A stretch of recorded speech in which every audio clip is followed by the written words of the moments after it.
ఇంకా ఎక్కువ టైం అయితే లేదు ఆయన రాకడికి. మనసులో కూడా ఎక్కువ ప్లేస్ తీసుకొని అక్కడ ఒక చారిత్రక పరిచర్యలాగా చారిత్రకంగా చేయాలనే ఆలోచన కూడా లేదు నా మైండ్లో. ఎందుకంటే టైం లేదు. అర్థమైందా? ఎక్కువ టైం అంత దగ్గరకు వచ్చేసింది టైం. చాలా చాలా దగ్గరకు వచ్చేసింది. నేను చెప్పటం కాదు, కొద్ది రోజుల్లో మీకే అర్థమవుద్ది టోటల్గా ఎలా మారిపోబోతుందో ప్రపంచ పరిస్థితి. చూస్తానే మారిపోయింది. నేను కహానీ చెప్పట్లేదు, భవిష్యత్తు సంభవాలు చెప్తున్నా. ఖచ్చితంగా చూస్తానే మారిపోతుంటుంది ప్రపంచ పరిస్థితి. రకరకాల వింతైనటువంటి పరిస్థితులు ప్రపంచం ఎదుర్కోబోతుంది. ఒక దేశం, ఒక రాష్ట్రం కాదు, ప్రపంచవ్యాప్తంగా యుద్ధాలు కూడా సంఘటిల్లబోతున్నాయి. యుద్ధములు జరుగుతాయి. అందులో కూడా జన నష్టం జరిగే అవకాశం ఉంది. ఈ ఒక్క తెగులతో ఆగిపోదు. ఇంకా క్రొత్తవి అమల్లోకి వస్తాయి, లైన్లోకి వస్తాయి తెగుళ్ళు. ఇంకా కొద్ది కాలం తర్వాత అసలు కరెన్సీ అనేది, డబ్బు అనేది మన చేతిలో ఉండకుండానే మాయమైపోయింది. కరెన్సీ నోట్ నీ చేతిలో, నీ బ్యాగ్లో, నీ పర్సులో ఉండదు. ఇక టోటల్గా అందరి డబ్బు కూడా సిస్టంలోకి వెళ్ళిపోతుంది. టోటల్గా అంత వ్యవస్థ అంతా కూడా కంప్యూటరైజ్డ్ అవుతుంది. అర్థమైందా? నువ్వు మార్కెట్కి వెళ్ళి కరివేపాకు కొన్నా కూడా నీ అకౌంట్లోంచి అతని అకౌంట్లోకి మనీ ట్రాన్స్ఫర్ చేయటమే. జేబులోంచి పైసలు తీసి ఇచ్చే పరిస్థితి భవిష్యత్తులో ఉండదు. ఇంకా కొద్ది కాలంలో. ఇప్పటికే దాదాపు 4-5 సంవత్సరాలకు ముందు నుంచే నగదు రహిత పాలన అని ఒక స్లోగన్తో తిప్పలు పడ్డారు. ఆ రోజు ఆరంభం. ఇప్పుడు దాదాపు అందరూ, బ్రదర్ మీకు గూగుల్ పే ఉందా, ఫోన్పే ఉందా, ఆ పే ఉందా, ఈ పే ఉందా అని, అవు పే ఉందా అన్నట్టు అడుగుతున్నారు. ఈ పే, ఆ పే ఇదంతా బాగా అభివృద్ధి చెందింది. డబ్బు మాత్రం చేతుల్లో ఉండదు. ఇదంతా ఎందుకు చెప్తున్నానంటే, ఇక రాబోతున్న దినాల్లో ఇవన్నీ మీరు గమనిస్తూ ఉంటారు. ఇది కూడా ఎందుకు అందరి డబ్బు అకౌంట్లోకి వెళ్ళిపోతుంది, అలాంటి పరిస్థితిని గవర్నమెంట్స్ ఎందుకు స్వాగతిస్తాయంటే, 2 కారణాలను బట్టి గవర్నమెంట్లు ఈ కరెన్సీ రహిత పాలన తీసుకొస్తాయి. ఇప్పుడు ఆల్రెడీ కొన్ని దేశాల్లో అమలు అవుతుంది. మన దేశంలో కూడా స్టార్ట్ అయింది. సగభాగం ఇప్పుడు అదే జరుగుతుంది. ఎంతమందికి గ్రహింపు ఉంది నేను చెప్పే సంగతి? సగభాగం ఫోన్పే, గూగుల్ పే, సగభాగమే డబ్బు. గవర్నమెంట్లు ఎందుకు భవిష్యత్తులో అలాంటి కఠిన నిర్ణయం తీసుకొని టోటల్ మనీ అంతా కూడా అకౌంట్ల రూపంలో సిస్టంలోకి పంపిస్తాయంటే 2 కారణాలు. మొట్టమొదటిది, డబ్బు కరెన్సీ రూపంలో ఉంటే బ్లాక్ చేసుకోవడానికి అవకాశం ఉంటుంది. బాగా వినండి. డబ్బు కరెన్సీ రూపంలో ఉంటే బ్లాక్ చేసుకోవడానికి, బ్లాక్ మనీగా దాచిపెట్టుకోవడానికి అవకాశం ఉంటుంది. బ్యాంక్ అకౌంట్లోనేమో కొంత డబ్బు చూపిస్తాడు. దానికి రెట్టింపు సంఖ్యలో తనకు సంబంధించిన వాళ్ళ ఇళ్లలోనో లేదా ఎక్కడన్నా రహస్య ప్రదేశాల్లోనో తన దగ్గర బ్లాక్ మనీ కొంత దాచిపెట్టుకుంటాడు. ఎందుకు ఈ పని చేస్తాడు అంటే, మనీ అంతా బ్యాంకులో ఉంచాడు అనుకో, గవర్నమెంట్కి ట్యాక్స్ కట్టాలి. ట్యాక్స్ రకరకాలుగా ఉంది. ఉదాహరణకి ₹1,00,00,000 బ్యాంకులో స్థిరపరుచుకున్నాడు అనుకో, ఆ పన్నులు విచిత్రంగా ఉంటాయి. 30 లక్షలు ప్రేమతో వాళ్ళు తీసుకొని 70 లక్షలు అతనికి ఇస్తారు. ప్రేమతో. ఎవరు? రైట్. 10 కోట్లకి ప్రేమతో 3 కోట్లు తీసుకుంటారు. అర్థమైందా? ఇంత ట్యాక్స్ నేను కష్టపడి, నేను సంపాదించి, నేను నానా గడ్డి తిని ఇబ్బందులు పడి ఇచ్చేస్తే మరి గవర్నమెంట్ ఇంత తీసేసుకుంటుంది అన్న ఫీలింగ్తో ఫస్ట్ నుంచి ఇప్పటిదాకా చాలామంది బ్లాక్ మనీని భద్రం చేస్తూ ఉంటారు. ఆ బ్లాక్ మనీని బినామీ పేర్లతో బిల్డింగులు, అపార్ట్మెంట్లు, స్థలములు, పొలములు గట్రా కొంటుంటారు. బినామీ పేరు అంటే వేరే వాళ్ళ పేరు. ఆ నమ్మకస్తుల్ని కొంతమందిని చూసుకొని వాళ్ళ పేర్లు పెట్టి మనీ, బ్లాక్ మనీ, దాచిపెట్టిన మనీని వాళ్ళ పేరు మీద పొలాలు అవి కొంటారు. ఇలాంటి వ్యవస్థ ఇప్పుడు నడుస్తుంది ఆల్రెడీ. ఇప్పుడు అందరూ న్యాయంగా ట్యాక్స్ కడితే దాదాపు మస్తు పైసలు. అందరూ న్యాయంగా కట్టకనే ట్యాక్స్ పెంచి పడేశాడు, దొరికినోడి దగ్గర దొరికినట్లు లాగటానికి. దేవునికి స్తోత్రం. వాళ్ళు ట్యాక్స్ కొంచెం తగ్గించే పని అయితే ఇల్లు కట్టే అవకాశం ఉండొచ్చు, అదొక ప్లాను. సో అట్లా జరుగుతుంది. కాబట్టి మొత్తం కరెన్సీ లేకుండా అంతా అకౌంట్ల రూపంలోకి వచ్చేసేయాలి అన్నప్పుడు ఇంకేడ దాచిపెడతాడు? గుంట తీసి గుంటలో పెట్టాచి కాదు, ఎక్కడన్నా తీసుకెళ్ళి ఎవడింట్లోనన్నా పెట్టాచి కాదు. ఎందుకంటే దానికి రూపాయి నోటుకు విలువ లేదు కదా. అందరి డబ్బు అకౌంట్ల రూపంలోకి వెళ్ళిపోయినప్పుడు ఆధార్ కార్డు లింకు చేస్తాడు, పాన్ కార్డు లింక్ చేస్తాడు, ఇంకా ఏదో ఉంటుంది చెదారం మొత్తం లింకు చేస్తాడు. ఏ రూపాయి వీడికి వచ్చినా వెంటనే వాళ్ళకి సిగ్నల్ వచ్చేసిద్ది, వాడికి ₹1 వచ్చిందని. రూపాయి వచ్చిందా, మన వంతు లాగండ్రా అంటాడు. వాడికి ₹1,00,00,000 వచ్చిందా, 30 లక్షలు మనయ్యే తీసుకుంటా.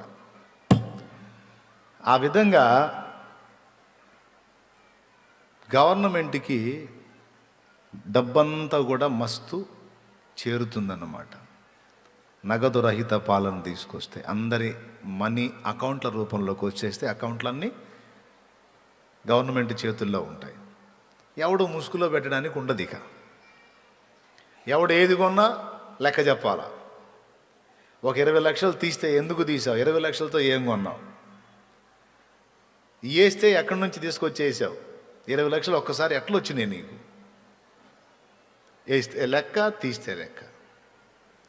నాకు 20 లక్షలు ఫలానా పుల్లారావు ఇచ్చాడు అంటే పుల్లారావుకి ఎక్కడి నుంచి వచ్చినాయి. ఆ విధంగా టోటల్గా దానికి ట్యాక్స్ వసూలు చేస్తూ ఉంటున్న పరిస్థితి. ఇక భవిష్యత్తులో బాగా గమనించాలి, భవిష్యత్తులో చేతిలో కరెన్సీ ఉండదు, అంతా అకౌంట్ల రూపంలో. కరేపాకు కొన్నా కూడా ఫోన్పే, గూగుల్ పే అన్నట్టు ఇంకో పే, ఆ పే, ఈ పే, ఏ పే వచ్చింది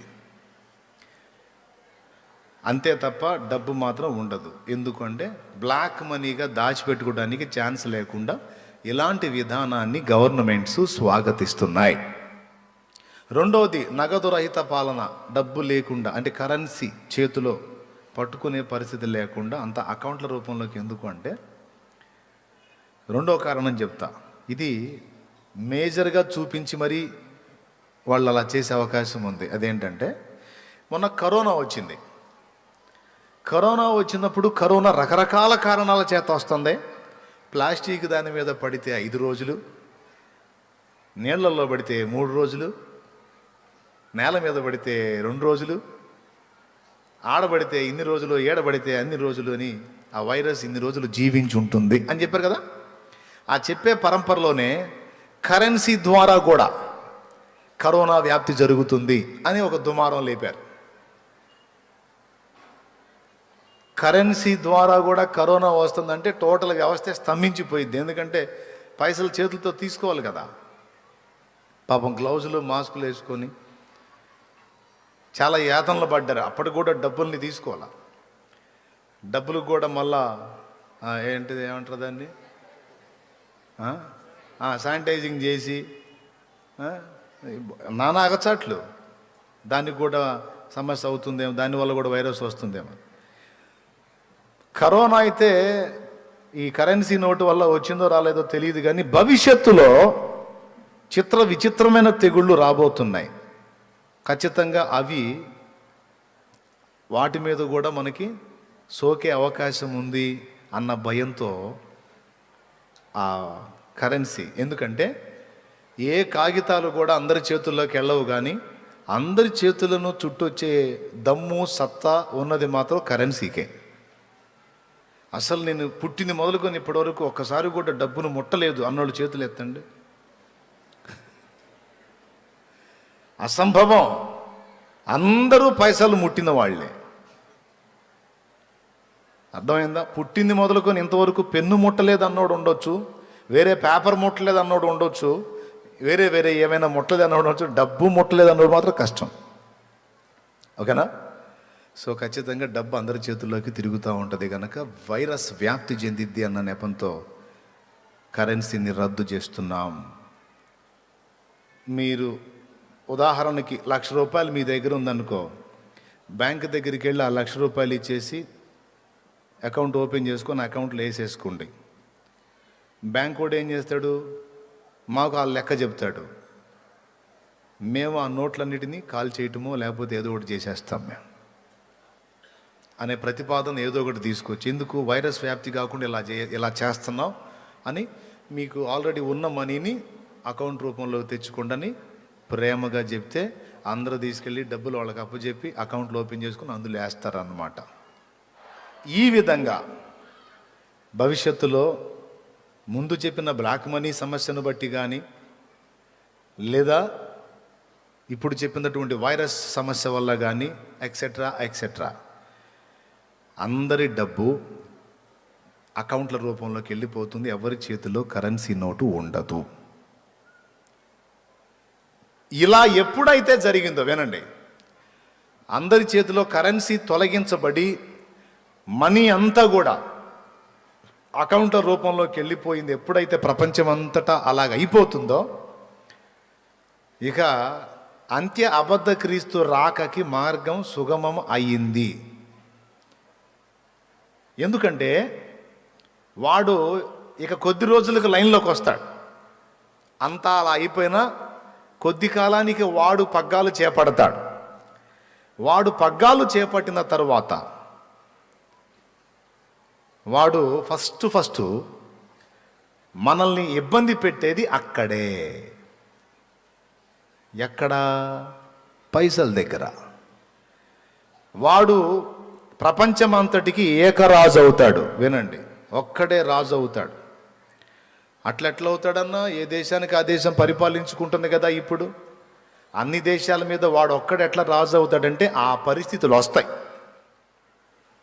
ఏ పరిస్థితులు వస్తాయంటే, ఒక పక్క తెగుళ్ళతో చస్తుంటే జనం, మరో పక్క యుద్ధాలతో ఎక్కువ మంది చస్తారు. వినండి, ఇలా చనిపోవటం ద్వారా చూసిన వాళ్ళందరికీ కూడా ఒక రకమైన వేదన కలిగింది. ప్రపంచ దేశాలన్నిటికీ కూడా ఈ దారుణ మారణకాండ చూడలేకపోతున్నాం. ప్రకృతి విలయాలతో ఒక పక్క చనిపోతుంటే యుద్ధాలతో ఒక పక్క చచ్చిపోతున్నారు. సరే, ప్రకృతి విలయాలంటే దైవికంగా వచ్చినాయి అనుకుందాం, యుద్ధాలు మన కర్మతో మనం చేసుకున్నాయి కదా. ఈ యుద్ధరహిత ప్రపంచం మాకు కావాలన్నట్టు ప్రపంచం అంతటా దేశాలన్నిటా ఒక విప్లవం లెగుస్తుంది. ఒక పక్క ప్రకృతి విలయాలతో చనిపోతుంటే మరో పక్క యుద్ధోన్మాదంతో చచ్చిపోతుంటారు కదా. ప్రపంచ ప్రజలు అన్ని దేశాలలో ఒక విప్లవం లేచింది. ఏమనంటే, ఈ దారుణ మారణకాండ మేము చూడలేము. ఒక్కొక్కడు రెడీ చేసి పెట్టుకున్నారు అణుబాంబుల్ని, రకరకాల క్షిపణుల్ని రెడీ చేసి పెట్టుకున్నారు. మొన్న బైడెన్ ఎప్పుడైతే లైన్లోకి వచ్చాడో ఉత్తర కొరియా వాడు వెంటనే అణుప్రయోగం చేశాడు. అంటే ఏంది? దమ్ముందా, ఆడిపోయాడు, నువ్వు వచ్చావు సై మరి అన్నట్టు. అంటే రెచ్చగొట్టే చర్య. మరోపక్క భారత్ మీదికి ఒకప్పుడు పాకిస్తాన్ శత్రు దేశంగా ఉండేది, ఇప్పుడు చైనా, టర్కీ కూడా, ఈ మూడు ఏకమై పాకిస్తాన్, టర్కీ, చైనా మూడు కలిసి భారత్ను ఢీ కొట్టడానికి కుట్ర చేస్తున్నాయి. బాగా వినండి, అర్థమైందా? తర్వాత రష్యా ఇజ్రాయెల్తో ఫైట్ చేయడానికి ఆలోచన చేస్తుంది. రష్యా ఇజ్రాయెల్తో ఫైట్ చేయడానికి ఆలోచన చేస్తుంది. అది నిజంగా ఫైట్ చేయడానికి కదిలిన నాడు ఇంకా అన్నిటికీ ముహూర్తం దగ్గరకు వచ్చిందని అర్థం. 3 రకాలు చెప్పా. ఒక పక్క ఉత్తర కొరియా వాడు అమెరికాని డి అంటే డి అంటున్నాడు. ఒక పక్కన భారత్నేమో చైనా, పాకిస్తాన్, టర్కీ 3 ఏకమై ఢీ కొట్టడానికి ప్లాన్ చేస్తున్నాయి. మరో పక్కన రష్యా ఇజ్రాయెల్ దేశం మీదకి వెళ్ళటానికి ఆలోచన చేసి మంతనాలు చేసి దానికి మిత్ర దేశాలను కూడా సంభాషణలు చేస్తూ మంతనాలు జరుపుతున్నట్టు విశ్వసనీయ సమాచారం. కాబట్టి ఎక్కడ ఏది ముందుకొచ్చినా ప్రాణ నష్టం తప్పనిసరి. బాగా వినాలి. ఇకపోతే ఈ వ్యవహారం అటుంచితే అరబ్ దేశాలు భవిష్యత్తులో జరగబోతుంది, గుర్తుపెట్టుకోండి. అరబ్ దేశాలు 10 దేశాలు కలిపి ఒక్కటే దేశంగా మారబోతుంది. కారణం ఏదైనా కావచ్చు. మనం ఇంతమంది ఉండి స్వతంత్రులంగా ఎవడికోడు పాలన చేసుకుంటుంటే ఎవడు మనల్ని లక్ష్య పెట్టట్లేదు. ప్రపంచమంతటా మనం ముద్ర వేయాలంటే మనం విడివిడి దేశాలుగా కాకుండా మనందరం ఇస్లామిక్ సంబంధులం కాబట్టి మనందరం కలిసి ఒక్కటే దేశం అయిపోదాం. అప్పుడు 10 దేశాలు కలిసి ఒకటే అయిపోయి ఒకటే ముద్ర ఒకటే రాజు అయినప్పుడు అమెరికా కంటే కూడా అదే అగ్రరాజ్యం అవుతుంది. బాగా వినాలి. ఇప్పుడు అమెరికా అగ్రరాజ్యం కదా, దానికంటే కూడా అది అగ్రరాజ్యం అయిపోతుంది. ప్రకటన గ్రంథంలో చెప్పిన నెరవేర్పులన్నీ ఒకటొకటిగా జరగటం ప్రారంభమవుతుంది. న్యూస్ చూడు. నువ్వు చూడాలనుకుంటే, కాసేపు ఏదన్నా చూడాలనుకుంటే ప్రపంచంలో ఏం జరుగుతుందో చూడు. అరబ్ కంట్రీస్, ముస్లిం దేశాలు 10 దేశాలు కలిసి ఒక్కటిగా మారబోతున్న పరిస్థితి తొందరలో రాబోతుంది. అది కూడా జరిగింది. అవన్నీ ఒక్క దేశం అయిపోయినప్పుడు ఒక్కడే రాజు అవుతాడు. ఆ రాజు సిరియా సంబంధి అయి ఉంటాడు. బాగా వినండి. ఇక ప్రపంచం మొత్తానికి పెద్ద రాజ్యంగా ఆ అరబ్ రాజ్యమే కనపడిద్ది. ఎందుకంటే 10 దేశాలు కలిసి ఒకటైపోయింది కదా, దాని ఎఫెక్టు. అదేమో అలా అయింది. ఇక మిగిలిన దేశాలన్నీ కూడా ఒకదాని మీద ఒకటి డి అంటే డి అని కొట్టుకొని ప్రాణ నష్టం జరిగి అన్ని దేశాల్లో ప్రజలు మాకు యుద్ధరహిత పరిపాలన కావాలి అని నినదిస్తారు. అలా నినదించినప్పుడు ఐక్యరాజ్య సమితిలో అన్ని దేశాల ప్రధానులు, ప్రభుత్వ అధికారులు గ్యాదర్ అయి మంతనాలు జరుపుతారు. ఏం చేద్దాం? ప్రజలందరూ ఇలాగ మొత్తుకుంటున్నారు, మా దేశంలో ఇలాంటి వ్యతిరేకతలు వస్తున్నాయి అంటే మా దేశంలో కూడా వస్తున్నాయి, మా దేశంలో కూడా వస్తున్నాయి. అందరికీ అదే గొడవ. ఏం చేద్దాం? అప్పటికే 10 దేశాలు ఏకమై ఒక్కటై పరిపాలించుకుంటున్నాయి కదా హాయిగా. ఇక గ్యాదర్ అయినటువంటి ఈ ప్రధానులందరికీ కానీ, ఇక పెద్ద అధికారులకు కానీ ఒక్కటే ఆలోచన వచ్చింది. 2 దేశాలు విడివిడిగా ఉంటే యుద్ధం తప్పనిసరి. ఈడు వాడి మీద అతిశయించవచ్చు, వాడు ఈడి మీద అతిశయించవచ్చు. ఎవడు నోరు సారినా ఇంకొకడు కొట్లాడికి వస్తాడు.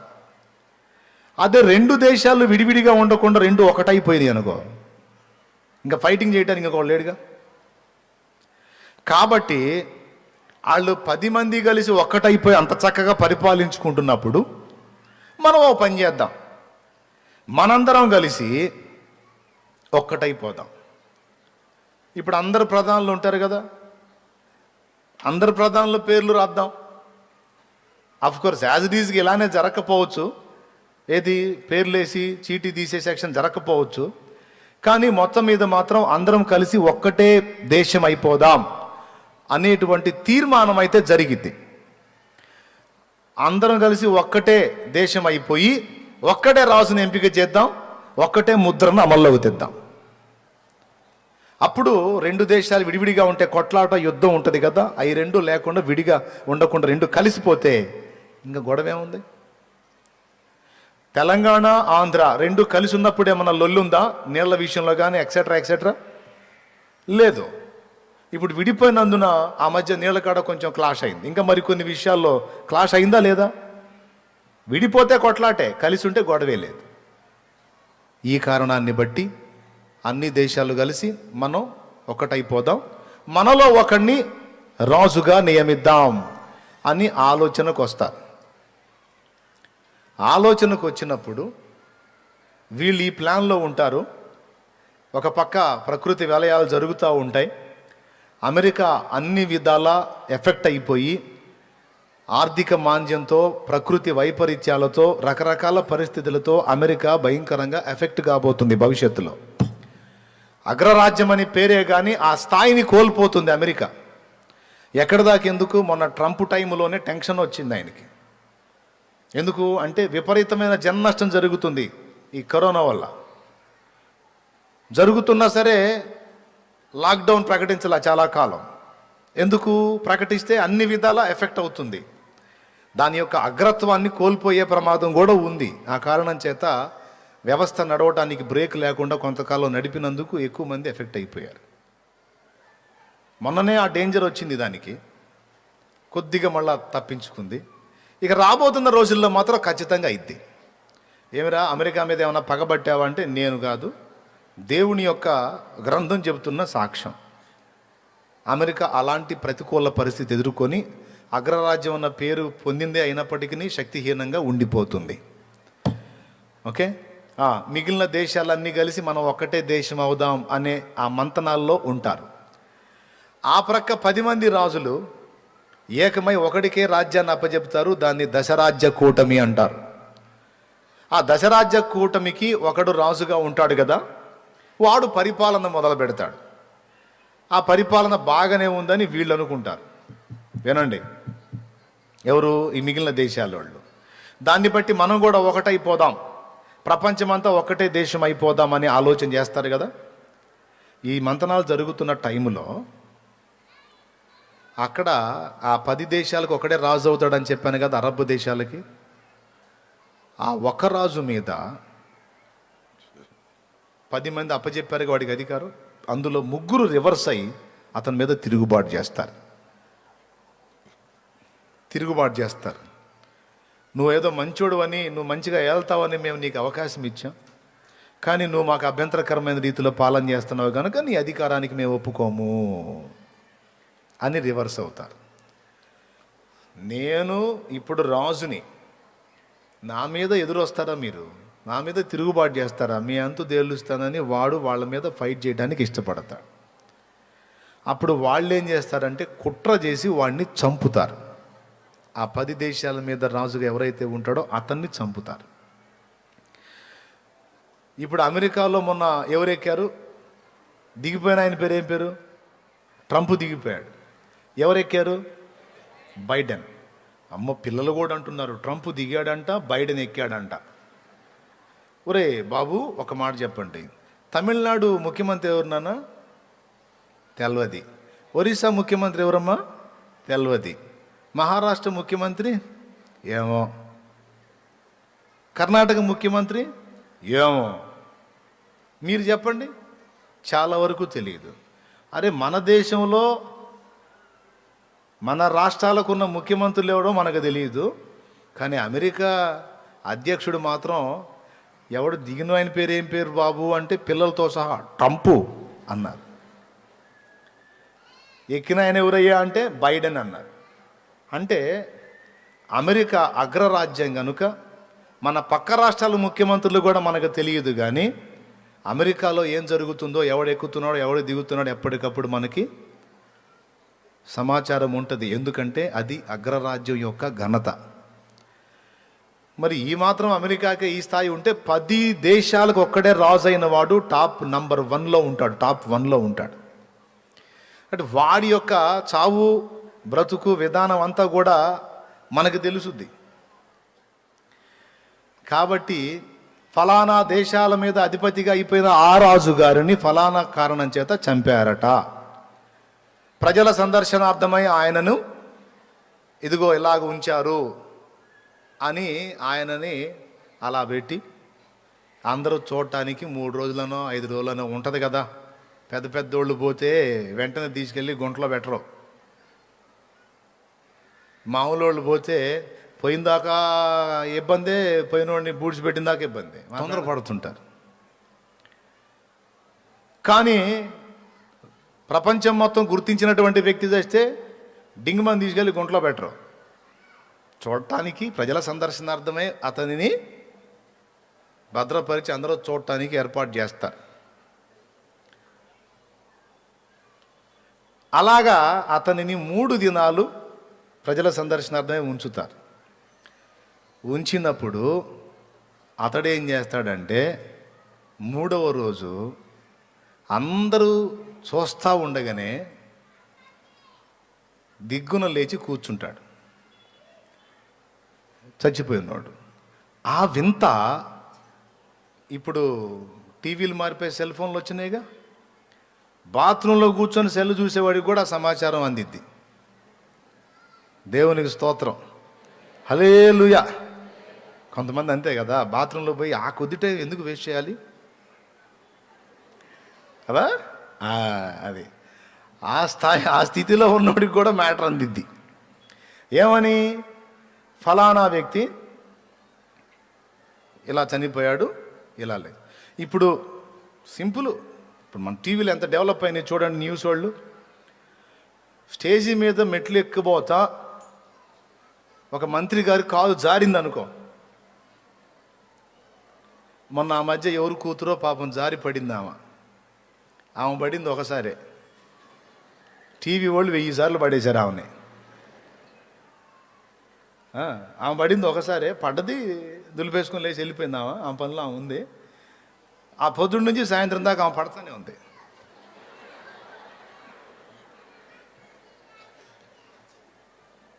అది ఎన్నిసార్లు పడేస్తారు ఆమెని అంటే, మరి వాళ్ళకి ఏదైనా మంచి హాట్ న్యూస్ దొరికిందాకా ఆమెను పడేస్తానే ఉంటారు. కాబట్టి ఏ చిన్న టెంకాయను కూడా వదిలిపెట్టరు కదా న్యూస్ వాళ్ళు. అలాంటిది ఏకదం అందరి ముందు సచ్చినోడు తిరిగి లెగిస్తే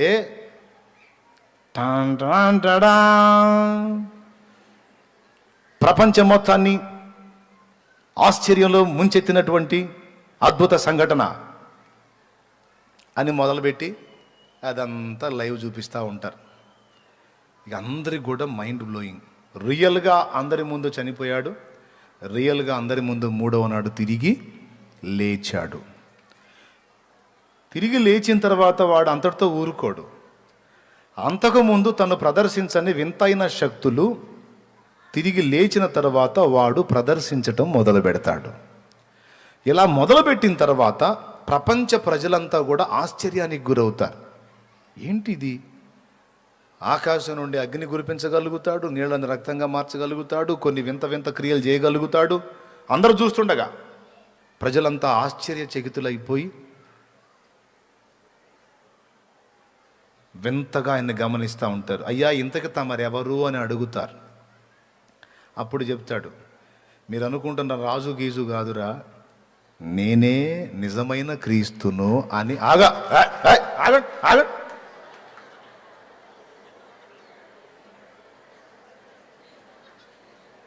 వాడు అబద్ధ క్రీస్తు. దొరికితే చాలు, ఇక ఎగబడి కొట్టడమే. దేవునికి స్తోత్రం కలుగును గాక. ఓకేనా? వాడు అబద్ధ క్రీస్తు. వాడేం చెబుతాడు? నేనే క్రీస్తు అని అబద్ధం చెబుతాడు. క్రీస్తుని అనుటకు రుజువులు ఇవిగో అని చచ్చి తిరిగి లేచిన ఘట్టం ఒకటి వాడుకుంటాడు. తర్వాత కొన్ని ఏర్పరచబడిన వారిని సైతం మోసగించుటకు, చూడు కావాలంటే ఉంది లేఖనంలో, మత్తయి సువార్త 24:24. అబద్ధపు క్రీస్తులను అబద్ధపు ప్రవక్తలను వచ్చి సాధ్యమైతే ఏర్పరచబడిన వారిని సహితము మోసపరచుటకై గొప్ప సూచక్రియలను మహత్కార్యములను కనపరచెదరు. అది లెక్క. ఇక వాడు సూచక్రియలు మహత్కార్యాలు గొప్ప గొప్ప కార్యాలు చేస్తా చూపిస్తా ఉంటాడు కదా. ప్రజలంతా కూడా నజరేయుడైన యేసు కాదు లోకరక్షకుడు, ఇదిగో ఈయన అని భూజనులందరూ చావు దెబ్బ తగిలి బ్రతికిన ఆ క్రూర మృగమును వెంబడించిరి అన్న ప్రకటన వచనం నెరవేరింది. భూజనులందరూ ఆశ్చర్యపడుచు దాని వెంట పోవుచుండిరి. అర్థమైందా? ప్రకటన గ్రంథంలో ఉంటుంది ఈ మాట. ఇక వాడు లైన్లోకి వచ్చేసి శాంతి మాటలు మాట్లాడుతుంటాడు మనోడు. నేను శాంతిని ఇవ్వడానికి వచ్చాను, నేను శాంతిని అనుగ్రహిస్తాను, అది ఇది. నేను ఇక లైన్లోకి వచ్చాను గనక ఇక ప్రపంచం మొత్తాన్ని కూడా సమాధానంగా నేను పరిపాలిస్తాను, మీరు ఎదురు చూస్తున్న దేవుడిని నేను వచ్చేసాను, ఇక మీకు దిగులు లేదు అని వాగ్దానం చేసి హడావుడి చేస్తుంటాడు. వాడు చేసే అద్భుతాలు, చచ్చి తిరిగి లేచిన విధానం, ఇవంతా ప్రపంచ దేశాల ప్రజలందరూ చూస్తారు కదా, ప్రపంచ దేశ నాయకులు కూడా చూస్తారు కదా. ఇక వీళ్ళందరూ కలిసి ఒక నిర్ణయానికి వస్తారు. ఏమనో తెలుసా?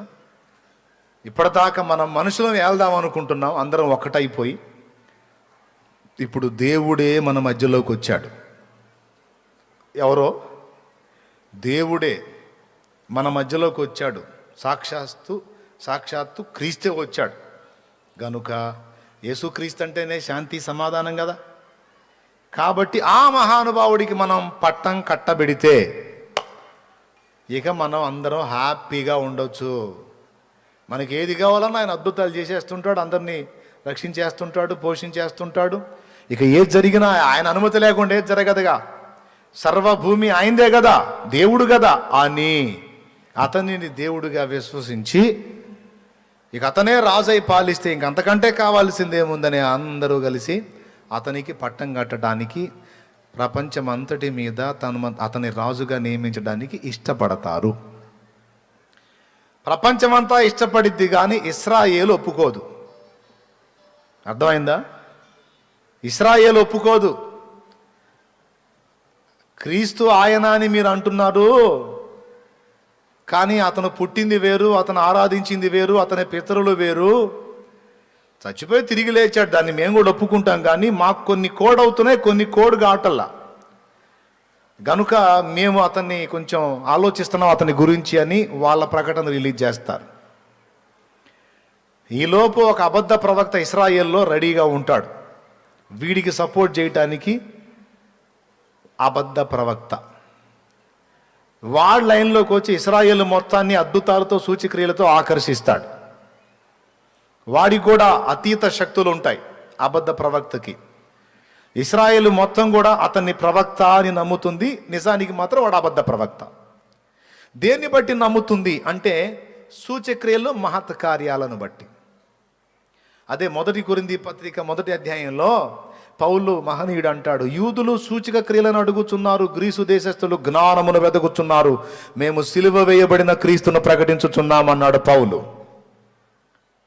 యూదులు సూచక క్రియలకు ఆకర్షితులు గనుక ఆ అబద్ధ ప్రవక్త లైన్లోకి వచ్చి సూచక్రియలు, మహత్కార్యాలు అక్కడ చేస్తూ ఉంటాం కారణం చేత ఇజ్రాయేల్ మొత్తం కూడా అతనికి కనెక్ట్ అయి ఉంటుంది. ఇక వాడి కార్యాలను బట్టి, ఆ అబద్ధ ప్రవక్త కార్యాలను బట్టి ఇజ్రాయేల్ మొత్తం వాని కనెక్ట్ అయి ఉంటుంది. వీడు ఆ అబద్ధ క్రీస్తుకు సపోర్ట్గా ఉంటాడు. వీడు అడుగుతాడు ఇజ్రాయేల్ని, ప్రపంచమంతా ఏకమై అతన్ని అంగీకరిస్తే మీరు మాత్రం కాదంటారేమిటి అంటాడు. అప్పుడు ఇజ్రాయేల్ పెద్దలు చెప్తారు ఏమనంటే, అయ్యా ప్రవక్త గారు, మీ మాటకు మేము అవిధేయత చూపేవాళ్ళమా? ఎంత మాట. కాకపోతే మా లేఖనాలను అనుసరించి అతని జీవితాన్ని, గతాన్ని, అతని పరిస్థితిని, అతని ఆరంభాన్ని అంతా చూస్తుంటే కొన్ని కోడ్ అవ్వట్లేదు, సింక్ అవ్వట్లేదు, అందుకని డౌట్గా ఉంది మాకు అంటారు. ప్రవక్తనైనా నేను చెబుతుంటే మీకు డౌటా అంటాడు వీడు. అర్థమైందా? వాళ్ళ ఆలోచనలో పడతారు. అప్పుడు వాడేం ప్రతిపాదన చేస్తాడంటే, ఓ పని చేయండి, అట్టయితే ప్రపంచంలోని ఇతర దేశాల వాళ్ళందరూ ఏకమై అతడు మమ్మల్ని పర్మనెంట్గా ఏలవచ్చని తమ అధికారాన్ని అతనికి ఇవ్వడానికి ఇష్టపడ్డారు. సరే మీరేం చేస్తారంటే, పర్మనెంట్గా అతడే మా ఏలికాన్ని మీరు సంతకం పెట్టొద్దు, ఒక 7 ఏండ్లు అతడు మమ్మల్ని ఏలవచ్చు అని ఒక 7 ఏండ్లు అతని పాలనకు ఒప్పుకోండి. ఈ 7 ఏండ్లలో అతడు మనకు అనుకూలంగా ఉంటే ఏం లేదు, ప్రతికూలంగా ఉంటే అప్పుడే మనం వైదొలుగుదాం. ఎందుకంటే 7 ఏళ్ళేగా మనం రాస్తాం కాబట్టి.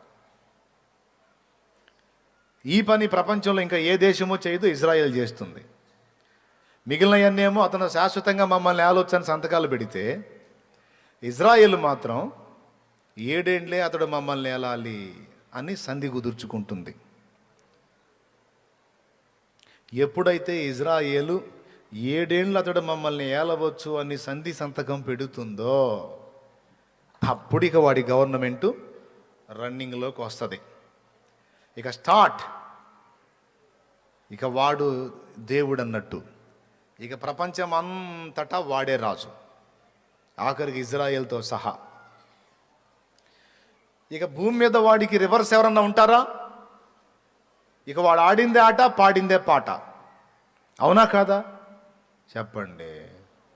అవునా కాదు? వాణ్ణి భయంకరంగా ప్రతిఘటించేటువంటి గుంపు ఒకటి భూమి మీదనే ఉంటుంది. అదే మనం.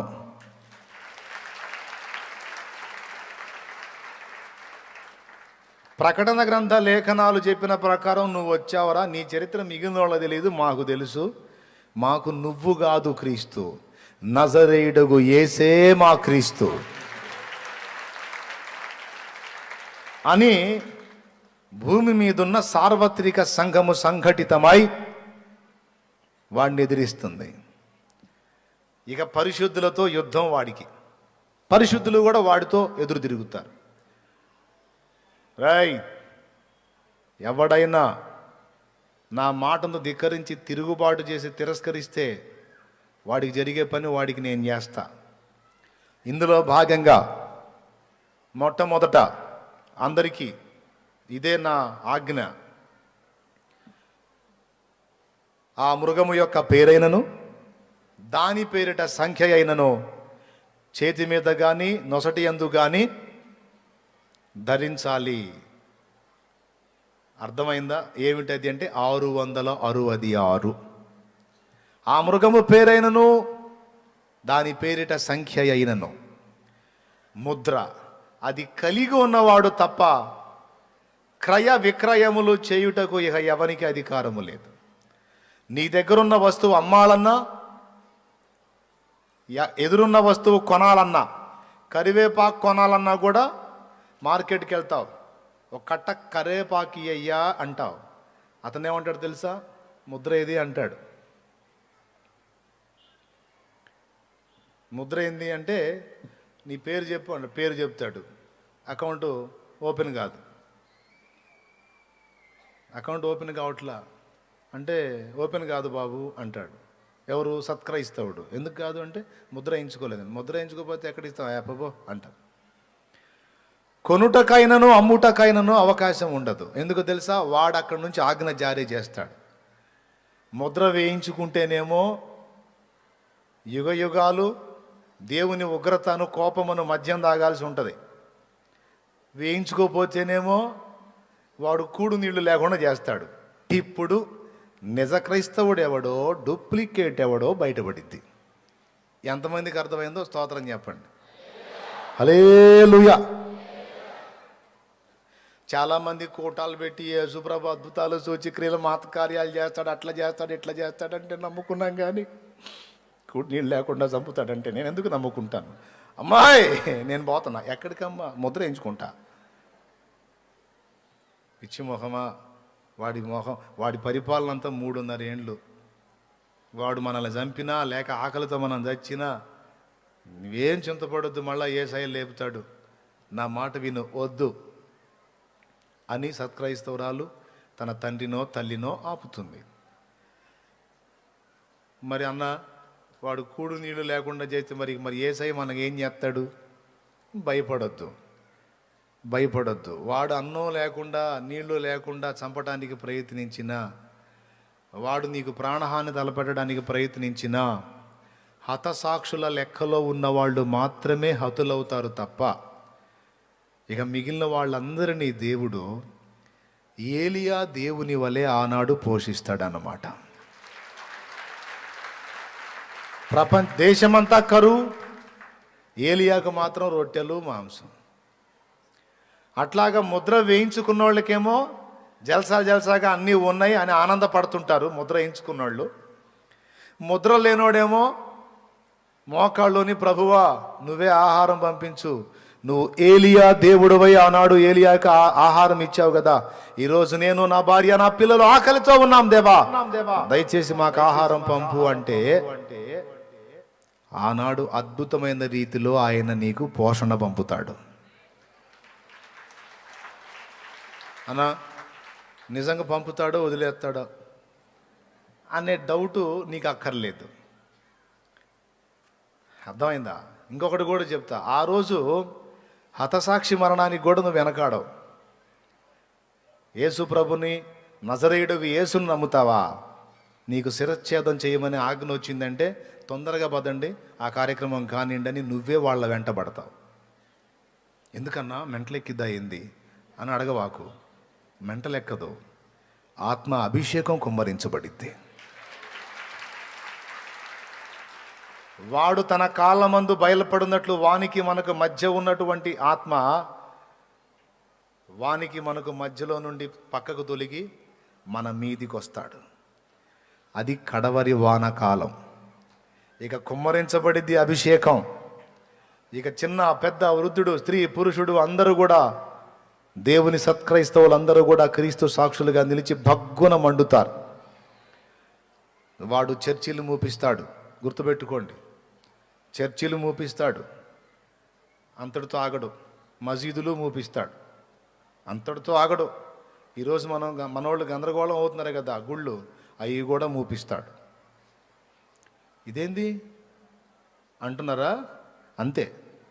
ఏది దేవుడు అనబడునో, ఏది పూజింపబడునో దానంతటికి పైగా వాడు తన్ను తానే హెచ్చించుకొనును. దాని అర్థం ఏంటంటే, ఎక్కడ ఎవరు ఏ గుడి ఏ కార్యక్రమం పెట్టబోయినా ఒకటే ఆజ్ఞ, అరే నిజమైన దేవుణ్ణి నేనే వచ్చి మీ కళ్ళ ముందు ఉంటే మళ్ళీ మీరు అక్కడెక్కడ మొక్కేదేందిరా, ప్రత్యక్ష దైవం నేను మీ కళ్ళ ముందు ఉంటే అంటాడు.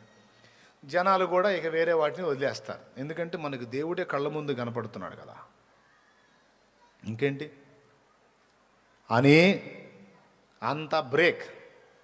ఒకవేళ ఆ టైంలో మనము ఉన్నట్టయితే, ఏది ఇంకా కొద్ది కాలంలో చాలా తొందరగా అయినట్టయితే, ఇంత మందిరం కూడా ఖాళీ హోతా హే.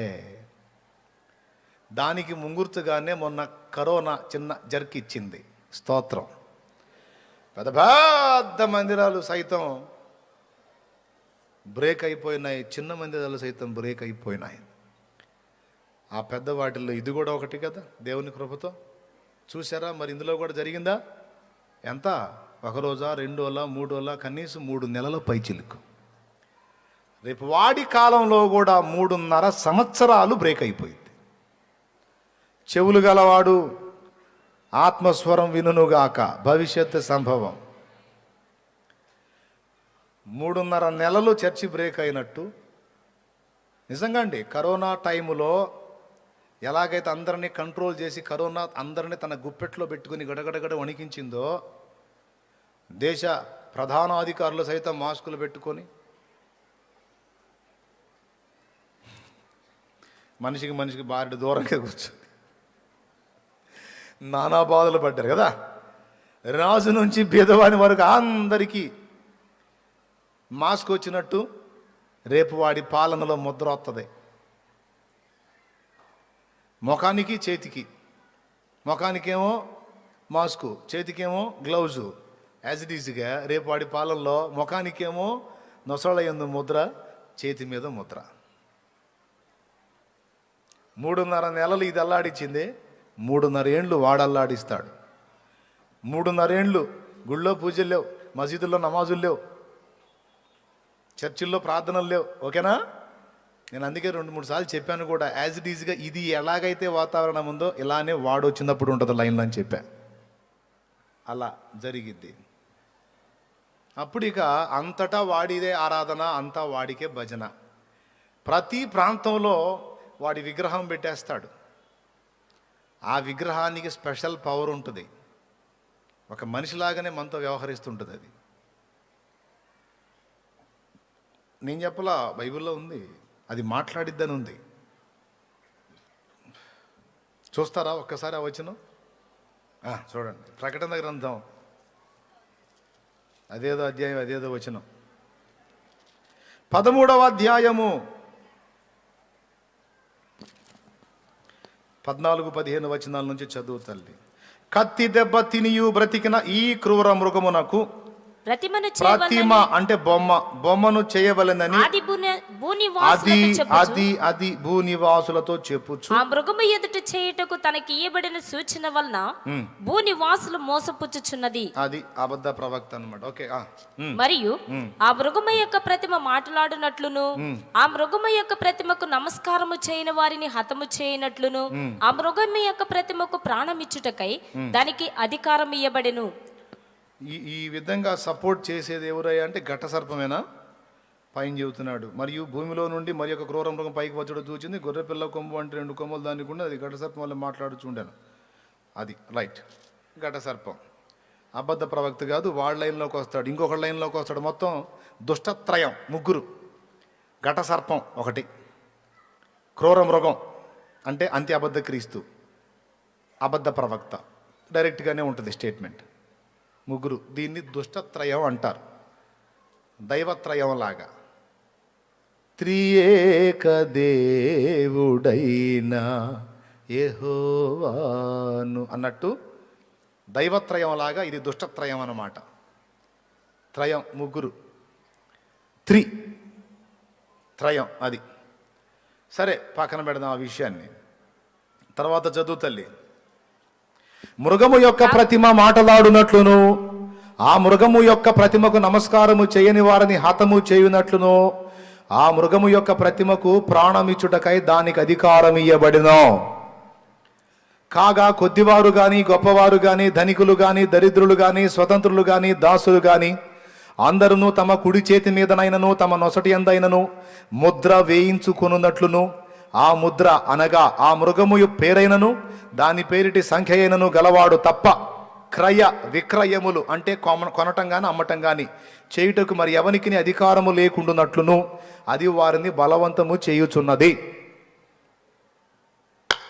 ఓకేనా? బొమ్మ విగ్రహం లైన్లో తెస్తాడు, దానికి ప్రాణం ఉంటుంది, మామూలుగానే మాట్లాడుతుంటుంది. అన్ని ఏరియాల్లో వాడు ఉండేది, మళ్ళీ ఒక కేంద్రంలో వాడు ఉంటాడు మెయిన్లో. వాడి విగ్రహాలు అన్ని ప్రాంతాల్లో పెట్టబడతాయి. ఎవడన్నా మొక్కినా దానికి, మొక్కాల రిక్వెస్ట్ చేసినా దానికి, ఏదైనా సరే అది నీకు ఆన్సర్ చేస్తుంటుంది.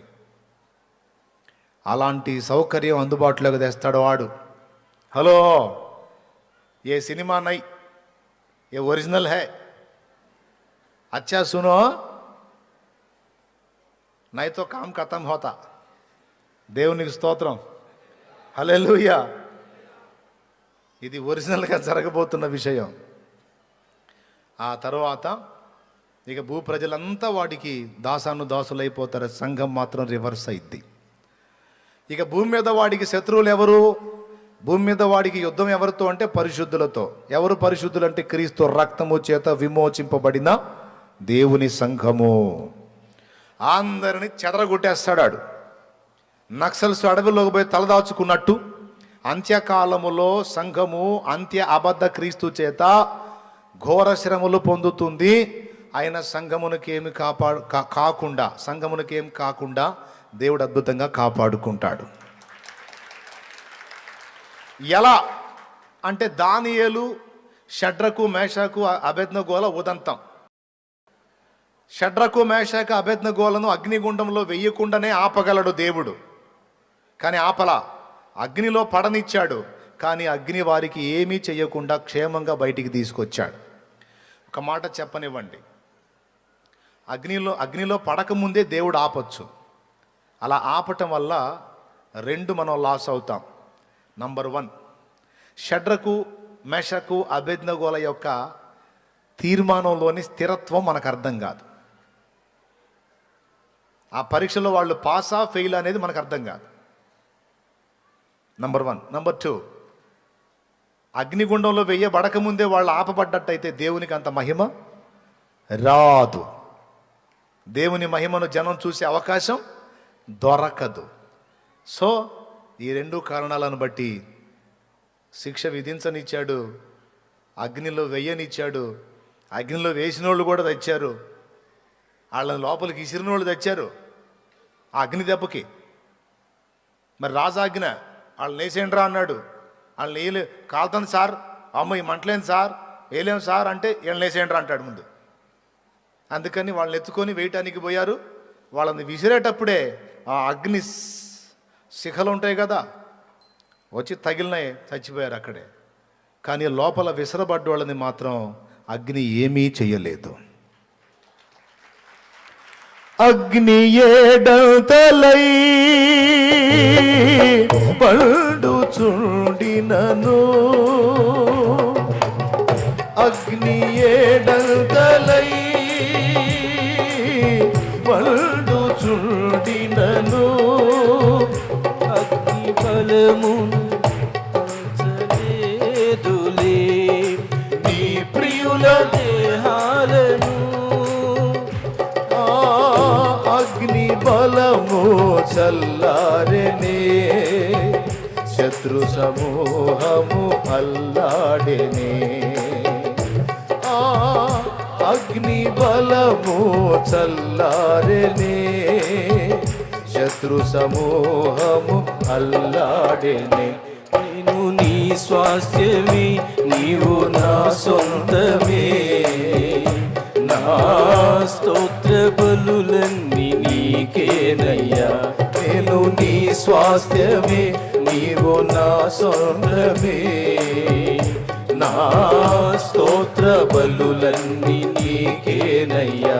నా హృదయాన కొలువైన యేసయ్యా, నా అణువణువు నిన్నే ప్రస్తుతించనే కీర్తనీయుడా.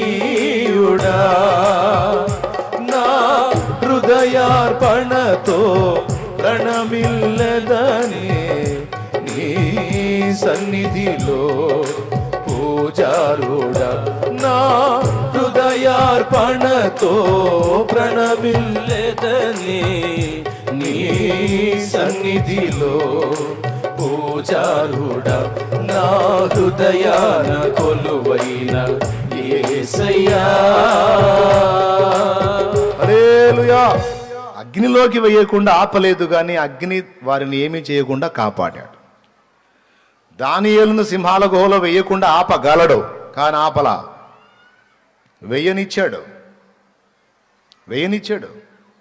కానీ సింహములు దానియేలుకు ఏ హాని చేయకుండా తన దూతను పంపి అడ్డగించాడు.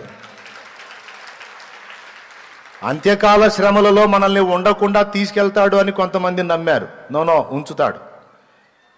కానీ ఆ శ్రమలు మనల్ని ఏమీ చేయకుండా ఆయనే దానియేలు దేవుడై, షడ్రకు మేషకు అబేద్నెగోల దేవుడై కాపాడుకుంటాడు. ఏలియా దేవుడై పోషిస్తాడు. ఒక పక్కన దేవుని సంఘం ఇలాగా యాతన పడతా ఉంటే ఇక వాడు సంబరపడతాడు. క్రీస్తును గురించి సాక్ష్యం ఇచ్చేదానికి ఎవడికి సౌండ్ లేకుండా చేశా.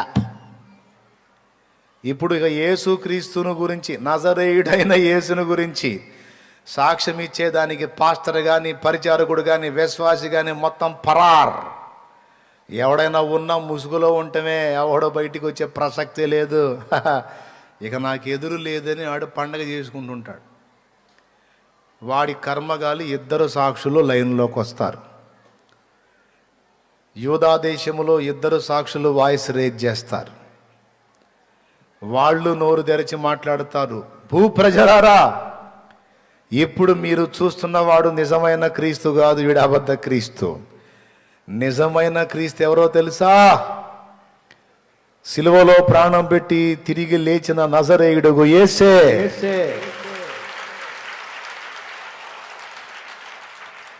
నేను నా ఇద్దరు సాక్షులకు అధికారం ఇచ్చేదను, వారు 1260 దినములో ప్రవచించెదరు. ఎందుకు వాళ్ళు లైన్లోకి రావాల్సి వచ్చింది అంటే, భూమి మీద ఉన్న సంఘము, సంఘ నాయకులందరి స్వరాన్ని ఇడు బ్రేక్ చేస్తాడు,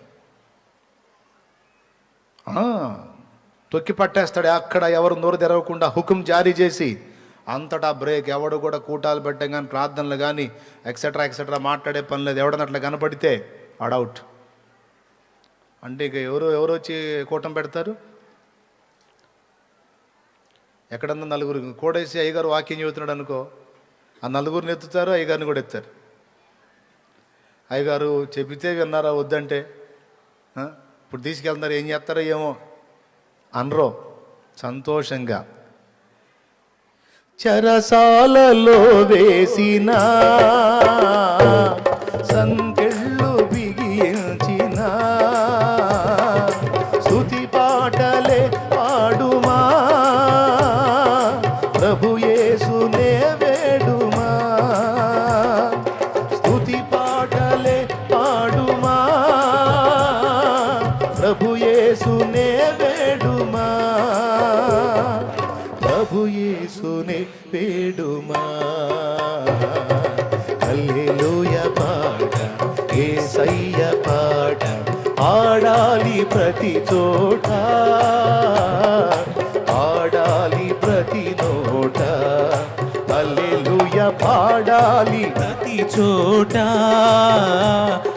పాడాలి ప్రతి నోట. హల్లెలూయా హల్లెలూయా హల్లెలూయా హల్లెలూయా హల్లెలూయా హల్లెలూయా, ఆమేన్. హల్లెలూయా, హల్లెలూయా, హల్లెలూయా, హల్లెలూయా, హల్లెలూయా, హల్లెలూయా, హల్లెలూయా, హల్లెలూయా, హల్లెలూయా, హల్లెలూయా, హల్లెలూయా, హల్లెలూయా. హల్లెలూయా పాట, యేసయ్య పాట పాడాలి ప్రతి చోట, పాడాలి ప్రతి నోట. హల్లెలూయా పాడాలి ప్రతి చోట, పాడాలి ప్రతి నోట. కష్టాలు ఏ కలిగినా, కన్నీరులే మిగిలినా, స్తుతి పాటలే పాడుమా, ప్రభు యేసునే వేడుమా. స్తుతి పాటలే పాడుమా, ప్రభు యేసునే వేడుమా, ప్రభు యేసునే వేడుమా. హల్లెలూయా పాట, యేసయ్య పాట ఆమేన్. పాడాలి ప్రతి చోట, పాడాలి ప్రతి నోట. హల్లెలూయా పాడాలి ప్రతి చోట, పాడాలి ప్రతి నోట. హల్లెలూయా అని పాడుకుంటూ వెళ్తారు. కొంతమంది సైడ్ అయిపోతారు. అంతటా నిశ్శబ్దం. అందరినీ ఆపేశానని వాడు పండగ చేసుకుంటూ ఉంటాడు. ఈలోపు యెరూషలేములోంచి మళ్ళా స్వరం లేచింది. ఇద్దరు సాక్షులు ప్రవచించటం మొదలు పెడతారు. ఆ ఇద్దరు సాక్షులు ఎవరు అన్న దాని మీద బోల్డ్ అంతా వ్యవహారం ఉంది. దాన్ని కూడా గతంలో చెప్పాను, మళ్ళీ ఒకసారి చెప్తా. ఈసారి ఎప్పుడన్నా చెప్తాలే వాళ్ళు ఎవరు అనేది. మళ్ళీ దానికి పోతే అన్ని నిరూపించుకుంటూ రావాలి, టైం పట్టిద్ది. దాన్ని పక్కన పెడదాం. ఇక వాళ్ళు ఒక పక్క ప్రవచిస్తుంటారు, బాగా వినండి. ఒక పక్క సంఘాన్ని వాడు తరుముతూ ఉంటాడు, ఇబ్బంది పెడతా ఉంటాడు. ఇజ్రాయెల్ జనాంగం కూడా నిమ్మళంగా ఉంటుంది. ఎందుకంటే వాడి పాలన చూస్తూ ఉంటుంది. వాళ్ళ ఆ లోపు దేవాలయం నిర్మాణం చేసుకుంటారు. అందులో అనుదిన బలి, మోషే ధర్మశాస్త్రం ప్రకారం యెహోవాకి బలి నైవేద్యాలు అర్పిస్తూ ఉంటారు. వాళ్ళ తంత అక్కడ జరుగుతూ ఉంటుంది. ఇక ఈ ముద్రల పరంపర జరుగుతుంటుంది. అందరూ ముద్ర ఎగబడి వేయించుకుంటారు, నాకై నాకై నాకై. 666 కంటికి కనబడుతున్న దేవుని ముద్ర వేసేయండి అని ఎగబడి వేయించుకుంటుంటారు. సంఘం మాత్రం ముద్ర వద్దంటుంది. ముద్ర లేకపోతే ఫుడ్ ఉండదు, లేకపోతే పోషిస్తాడు, అయినా పర్వాలేదు, ఆకలితో చచ్చినా పర్వాలేదు, ఏం పర్లేదు. ఉన్నా 3:30, చచ్చినా 3:30. అంతేనా? ఏదంటారు కదా, ఏనుగు బతికినా 10 ఏంటి, ఏం చెప్పరు? సరేలే, మనకు తెలియని సామెతలు ఎందుకు. బతికి ఉన్నా 3:30, ఎందుకంటే తర్వాత వచ్చేస్తాడు. చచ్చినా 3:30. కాబట్టి ఏమైనా మాకు ఇబ్బంది లేదు, ముద్ర మాత్రం వేయించుకో. ఏడిసారట్టయితే చావండి ఆకలితోనే అందరూ ముద్ర వేయించుకుంటారు. ఇందులోనే నకిలీ క్రైస్తవులు కూడా లైన్లోకి వెళ్తారు. బ్రదర్, ఏంటి బ్రదర్ నువ్వు? ఏముంది బ్రదర్, మరి ఏం ఒరిగింది? ఎప్పుడో ఆయన వస్తాడు, ఎప్పుడో చేస్తాడని ఎదురు చూస్తూ ఉంటే ఇప్పుడు ఆకలితో తెచ్చేటట్టున్నాం. కాబట్టి నేను ఉండలేను లేదు బ్రదర్, నా ఫ్యామిలీ ఇబ్బంది పడుతుంది, అందుకని నేను వేయించుకొచ్చుకున్నా. నా మాట నువ్వు కూడా వేయించుకో బ్రదరు. వద్దులే, నువ్వు వేయించుకున్నాక చాలు, నువ్వే వాడు పెట్టేని తిని బాగా బతుకు ఇక్కడే, నాకు మాత్రం వద్దు అని సత్క్రైస్తవుడు వెళ్ళిపోతాడు. అబద్ధ క్రైస్తవుడేమో, నకిలీ క్రైస్తవుడేమో సర్దుకుంటాడు. ఏది ముద్ర వేయించుకుంటాడు. ముద్ర వేయించుకొని హాయిగా అన్ని తెచ్చుకొని ఆనందం చేసుకుంటా ఉంటే 5వ దూత బోర ఊదుతాడు. అగాధము తెరవబడి, అంతకుముందు వారంలో చూపించా, తేళ్ల వంటి జీవులు, మిడతల వంటి జీవులు తేలుకున్నట్టు కొండి, సింహపు కోరలు, స్త్రీల జుట్టు, ముఖం, యుద్ధానికి సిద్ధపరచబడిన రథాశ్వమంత ఎత్తు. మరి బాగా పరిగెత్తాలి కదా. అది ఇక దొరికినోడల్లా ఏది ముద్ర వేయించుకున్నోడికి కాటేస్తుంటాయి. మరి ఆయన ఊరుకుంటాడేంది? తన ప్రజలను అంత్య అబద్ధ క్రీస్తు ఒక పక్క ఇబ్బంది పెడుతుంటే, ముద్ర వేయించుకోమని బలవంతం చేస్తుంటే, ఆల్రెడీ వేయించుకున్న వాళ్ళకి ఇక మూవీ స్టార్ట్ అయింది. ఇక ఎవరికైతే ముద్ర ఉందో ఆ ముద్ర వేయించుకున్నోడిని 5 నెలల వరకు బాధించడానికి వాటికి అధికారం ఇస్తాడు దేవుడు. అగాధంలోంచి వస్తాయి, విచిత్రంగా వస్తాయి, న్యూస్ హల్చల్ చేస్తుంటుంది అనమాట. ప్రపంచాన్ని వణికిస్తున్నటువంటి వింత జీవులు ఎక్కడి నుండి వచ్చాయో ఎవరికి సమాచారం లేదు. ఎటు ప్రక్క నుంచి ఎవరిని ఎలా కుడతాయో అర్థం కావట్లేదు, ఎలా కాటేస్తాయో అర్థం కావట్లేదు. అంటానే ఉంటాడు, ఒకటేసిపోయింది. ముద్ర వేసుకున్నాడే కదా ప్రసంగం చేసేది. అంటానే ఉంటాడు, ఏటో పక్క నుంచి ఒకటో చేసిపోయింది. ఇక నాకు ఇది బహు బాధగా ఉంది, ఇప్పుడు నేనేం చెప్పలేను, నేను పోతున్నాను, పోతాడు. ఎవడి దేవుని ముద్ర ఉన్నవాడినేమో, దేవుని ముద్ర ఉన్నవాడినేమో సైతాను శోధిస్తుంటే, వాడి ముద్ర వేయించుకున్నటువంటి వ్యక్తులనేమో దేవుడు శ్రమకు అప్పగిస్తాడు.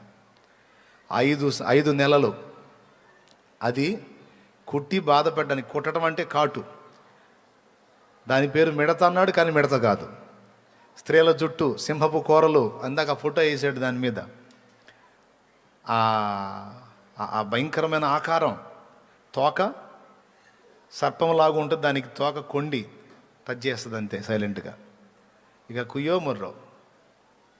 ఆ దినములలో మనుషులు చావాలని ఆశపడుదురు కానీ మరణం వారి యొద్ద నుండి పారిపోవును.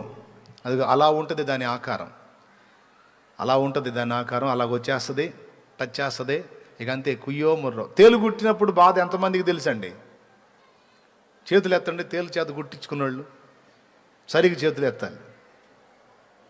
బాగుందా? బాగుంది.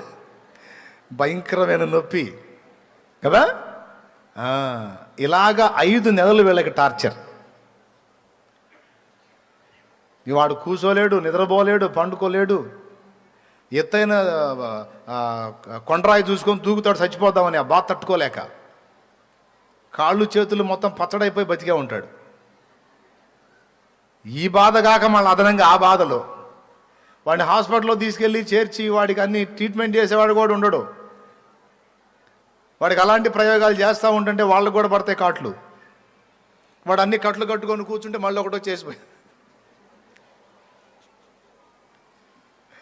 ఇది జోక్ కాదు, నిజంగా జరగబోతుంది. ప్రకటన గ్రంథము 9వ అధ్యాయము 5వ వచనం నుంచి ఒకసారి గుర్తు రాసుకోండి, ఇంటికి పోయి చూసుకోండి, ఉంటుంది. నిజంగా జరగబోతుంది, రియల్. మొన్న ఆ మధ్య పాకిస్తాన్ వైపు నుంచి మిడతలు వస్తానని చెప్పి వచ్చింది కబురు, తెలుసా? ఎటువైపు నుంచి? రాజస్థానా పాకిస్తానా? రాజస్థానా ఏదో ఒకటి చెప్పు. పాకిస్తాన్ నుంచి రాజస్థాన్కి వచ్చినాయంట. అవి మనకు కూడా వస్తాయని భయపడ్డారు. పొలం మీద పడ్డాయంటే ఆకు మిగలటల్లా. నిజమా కాదా? అది యాజ్ ఇట్ ఈజ్గా అలాగునే వచ్చేస్తాయి, ఎక్కడ వచ్చేస్తాయి, వచ్చి ఇదంతా జరుగుద్ది.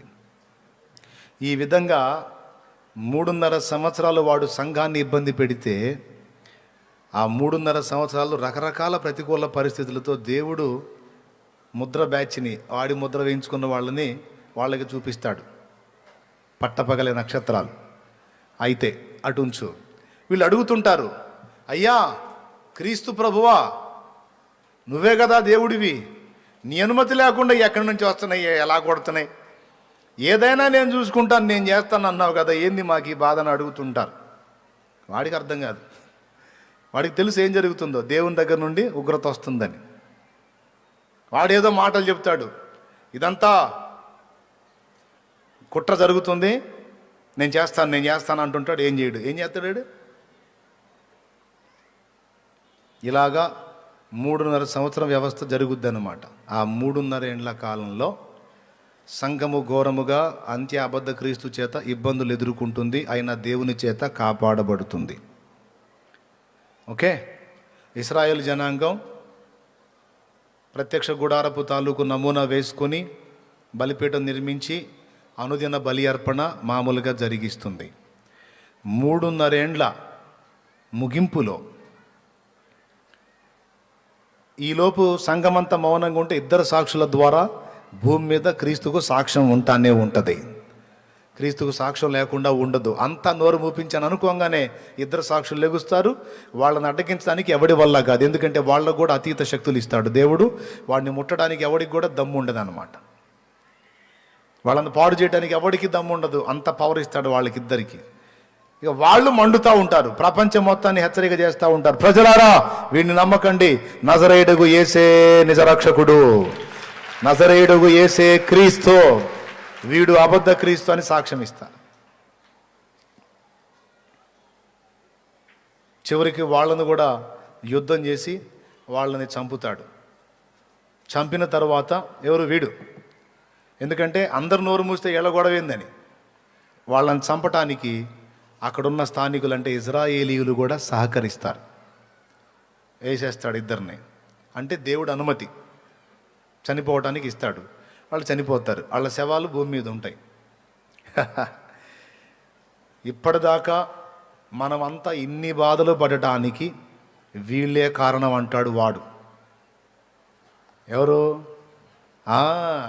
అసలు ఇన్ని బాధలు మనం పట్టడానికి వీళ్ళే కారణం ప్రజలారా అంటే వాళ్ళు చచ్చిపోయారుగా, ఇప్పుడు మనం ఫంక్షన్ చేసుకుందామని ఒకరికొకరు కట్నములు పంపుకుంటారు. ఒకరికొకరు బహుమతులు పంచుకుంటారు. మన శత్రు శేషం నశించిపోయింది, ఇక ఆ క్రీస్తు పాలనలో మనం అద్భుతంగా ఉండబోతున్నాం. ఇంతవరకు మనం పడ్డ బాధలన్నిటికీ ఆ 2 వాళ్లే కారణం అంట, వాళ్ళు కూడా చచ్చిపోయారు, ఇక మనకి ఏ ఇబ్బంది లేదు అని ఒకరికొకరు కట్నములు పంపుకొందురు అన్నాడు. అయిందా? వాళ్ళు చూస్తూ ఉండగానే 3.5 దినములైన తరువాత చచ్చిపోయారు కదా, వాళ్ళ శవాలు వీధిలో ఉన్నాయి కదా, పడిపోయి ఉన్నాయి కదా, వాళ్ళ శవాలు అట్లనే పెట్టి వీళ్ళు ఫంక్షన్లు చేసుకుంటుంటారు. చూస్తూ ఉండగానే 3.5 దినం అయిన తర్వాత ఆ శవములు కాళ్ళుని దిగ్గున లేచి నిలబడతారు. ఆ 2 సాక్షులు లెగుస్తారు. మళ్ళా వీళ్ళు బెత్తరపోతారు, ఇదేదైనా చచ్చిపోయిన వాళ్ళు మళ్ళీ బతికారని. అంతే, చూస్తుండగానే వాళ్ళు ఆరోహణమై వెళ్ళిపోతారు. ఓకే, తరువాత ఇశ్రాయేలు అర్పిస్తున్న అనుదిన బలికాండని వీడు గమనించి, అంతటా అందరూ నా బొమ్మ పెట్టి మొక్కుతుంటే మీరేందిరా యెహోవాకు మొక్కుతున్నారు, నేనే దేవుణ్ణి, యెహోవా లేదు ఏం లేదు, ఇక్కడ కూడా నా బొమ్మే పెట్టాలి, ఇక్కడ కూడా నాకే మొక్కాలి అని అతి పరిశుద్ధ స్థలమందు హేయ వస్తువు అంటే వాడి విగ్రహము నిలపబెడతాడు. ఆ విగ్రహం ఎప్పుడైతే నిలబెడతాడో కథమిక అయిపోయింది. అప్పుడు కడబోరం రోగుద్ది. అంతకుముందు 6 బోరలు రోగుతాయి.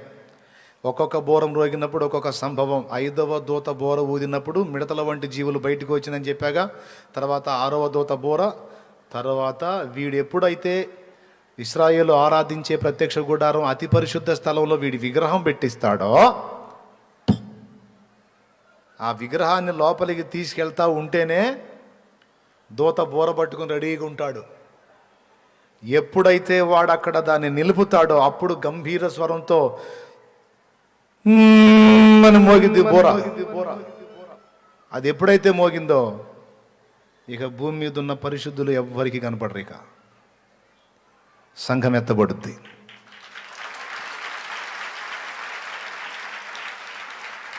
హల్లెలూయా.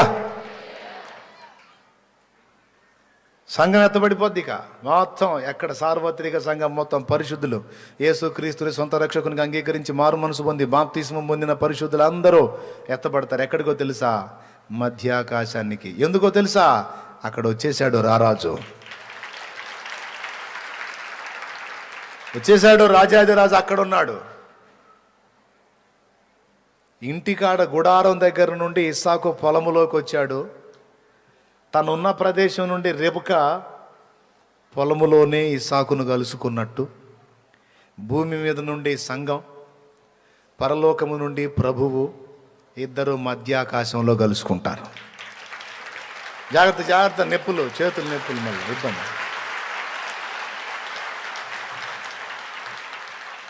హల్లెలూయా. ఇద్దరు కలుసుకుంటారు, ఇంకా వెళ్ళిపోతారు. పరలోకానికి వెళ్ళిపోయి న్యాయపీఠపు తీర్పు ముందు, అర్థమైందా ఏంటి? తీసుకెళ్ళగానే సన్మానాలు కాదు, ఎవరెవరు ఆయన కొరకు ఎంత త్యాగం చేశారో, దేవుని భక్తి అలా చేశారో, ఏం సంగతి, వాట్ ఈజ్ వాట్ అంతా డిస్కషన్ జరుగుతుంది. ఎవరి త్యాగం ఎంత అనేది అంతటికి కొలత ఉంటుంది. దేహంతో జరిగించిన వాటి ఫలితం, మంచివైనా సరే చెడ్డవైనా సరే అన్నిటి ఫలితం పొందినట్లు అక్కడ జడ్జిమెంట్ జరుగుతుంది. న్యాయపీఠపు తీర్పు అంటారు దాన్ని. ఆయన అక్కడ కడబోరం రోగగానే, వినండి, కడబోరం రోగగానే యేసుప్రభు అక్కడ ఉంటాడు కదా, పరదైస్ ఓపెన్ అవుతుంది. ఆల్రెడీ క్రీస్తు యేసునందు విశ్వాసం ఉంచిన వాళ్ళు, యేసుని ఎరగకయే మనస్సాక్షిని అనుసరించి బ్రతికినటువంటి వ్యక్తులు, వాళ్ళ ఆత్మలు అక్కడ ఉంటాయి. వాళ్ళందరి ఆత్మలు అక్కడి నుంచి బయలుదేరతాయి. ఇక్కడ నుండి వారి శరీరములు పాతి పెట్టబడ్డాయి, మట్టిలో మట్టిగా కలిసాయి కదా. ఆ చనిపోయిన వ్యక్తులు ఉన్న సమాధులు తెరవబడి ఇక్కడ నుండి శరీరాలు లెగుస్తాయి. పరదైసు నుండి ఆత్మ వస్తుంది. ఈ శరీరం, ఆ ఆత్మ రెండు మిక్స్ అయిపోతుంది, యేసయ్య ముందు నిలబడతాయి. ఫస్ట్ మృతులు లెగుస్తారు కడబురం రోగినప్పుడు. తర్వాత ఒకవేళ మనం ఆయన రాకడ వరకు చచ్చిపోకుండా బతికుంటే, కాస్త తల నరిసిపోయి అయినా సరే బతికుంటే, రెప్పపాటులో మొత్తం మార్పు నొంది మనం మృతులు ముందు లేచిన తర్వాత, మనాళ్ళు కొంతమంది నిద్రించారు కదా, ఇప్పుడు మీ బంధువులు కానీ, మీ సన్నిహితులు కానీ, మీ కుటుంబ సభ్యులు కానీ ఉన్నారు. మా నాన్న ఉన్నాడు, నిద్రించాడు ప్రభునందు, ముందు మా నాన్న లెగుస్తాడు. తర్వాత నేను ఒకవేళ అప్పటిదాకా ఉన్నాను అనుకో, నేను మార్పు చెందుతా. ముందు మృతులు సజీవులుగా లెగుస్తారు, తర్వాత మనం మార్పు చెంది వారు మనం కలిసి ప్రభు ముందు ప్రత్యక్షమవుతాం. ఈ ఘట్టమంతా కూడా నిమిషములో ఒక రెప్పపాటు అన్నాడు. ఏదో ఒకసారి రెప్ప కొట్టండి, అంత టైంలో అసలు ఏముంది అక్కడ? పరదైసు నుండి ఆత్మ రావటం, భూమి మీద నుండి శరీరం, మహిమ శరీరంగా, మళ్ళీ ఈసారి లేచే శరీరం మట్టి శరీరం కాదు, మహిమ శరీరం. ఆ మహిమ శరీరం లెగుస్తుంది, అక్కడి నుంచి ఆత్మ వస్తుంది, మొత్తం కలిసి మిక్స్ అయిపోయి ప్రభు ముందు నిలబడతాం. ఇదంతా నిమిషములో ఒక రెప్పపాట్లో. కాబట్టి కోల్పోయిన మీ వారిని గురించి చింత అక్కర్లేదు. టైం దగ్గరకు వచ్చింది, మొత్తం లెగుస్తారు. మళ్ళా నిన్నే తిడతారు, ఎవడు ఆడమన్నాడు అంతసేపు, ఆయన మొత్తుకుంటానే ఉన్నాడుగా, శాలేమన్న మొత్తుకొని చెబుతానే ఉన్నాడుగా, మళ్ళీ మేము లెగుస్తామని అంటారు. ఇటు అనుకోలేదులే, విన్నాలే కానీ 4-5 సార్లు వాక్యాలు విన్నాలే కానీ నువ్వు నిజంగా లెగుతావు అనుకోలా. సరే ఇప్పుడు ఎందుకు ఇలా ఏడిపోయి పా, అది వచ్చాడు పెద్ద ఆయన. దేవునికి స్తోత్రం చెప్పు, గట్టిగా చెప్పు. నిజంగా జరుగుద్ది అది. ఇదంతా లేఖనానుసారమే. చక్కగా అలాగా వారు మనం అందరం కలుసుకుంటాం, యేసయ్య దగ్గరికి వెళ్ళిపోతాం. ఎవరెవరి త్యాగానికి తగ్గ ప్రతిఫలం వాళ్ళకి సిద్ధపరుస్తాడు. నువ్వు ఈ మహిమలో ఉండు, నువ్వు ఈ అంతస్తులో ఉండు, నీకు ఈ సింహాసనం, నువ్వు ఇదిగో ఈ అధ్యక్ష స్థానంలో ఉండు, నువ్వు ఈ పరిధిలో ఉండు, నువ్వు ఈ అధికారిగా ఉండు, నువ్వు ఈ స్థానంలో ఉండు. ప్రభువా నేనేంది అంతా ఎట్లా నేను చేశాను అనుకున్నావు, నాకేంది ఇంత తక్కువ స్థానం ఇచ్చావు అంటే, నయం అసలు నువ్వు పరలోకం వచ్చావు, లేకపోతే నరకానికి పంపించాలి, బతికిపోయావు. అదేంది ప్రభు అంటే, ఏం చేసావు, నువ్వు చేసావు సరే, దానికి తగ్గట్టు ఇది చేసావు నువ్వు, ఇన్ని తేడాలు ఉన్నాయి నీ దగ్గర, ఇంత దరిద్రంగా ఉన్నావు నువ్వు, ఎట్లా నిన్ను అంగీకరించాలి? కాబట్టి నరకానికి వెళ్ళే సంతోషించు, ఉన్నదానిలో ఉండు. అంటే ఏం చేశాను ప్రభా, అసలేంటి నాకేం తెలియదు, వాళ్ళకి ఆ మహిమ ఏంది నాకు ఇది. చూడట్టయితే నీ సినిమా నువ్వే చూడండి, ఎవడి సినిమా వాడికి చూపిస్తాడు అక్కడ. ఇంకొకటి, అందరికీ చూపించి పరువు తీయడు, ఎవరిది వాళ్ళకే చూపిస్తాడు. చూసి ఏందంటాడు, దేవునికి స్తోత్రం కలుగును గాక, హల్లెలూయా. ఆయన్ని ప్రశ్నించేంత ఉంటుందా మనకి? ఆయన చెప్పాడంటే కథ మీకు అంతే. తీర్పు అయిపోయిందా? అందరికీ వారి వారి స్థానాల నిర్దేశం అయిపోయిందా? ఏది దేవుని రాజ్యంలో మనం ఏ పదవులు అలంకరించాలో డిసైడ్ చేస్తాడు. అయిపోయిందా? అయిపోయిన తరువాత వివాహము, అది అయిపోయిన తర్వాత పెండ్లి విందు. అక్కడ ఆ తంతు జరుగుతుంటే దేవుని లోకంలో భూమి మీద వీడు ఇశ్రాయేలును ధరుగుతుంటాడు.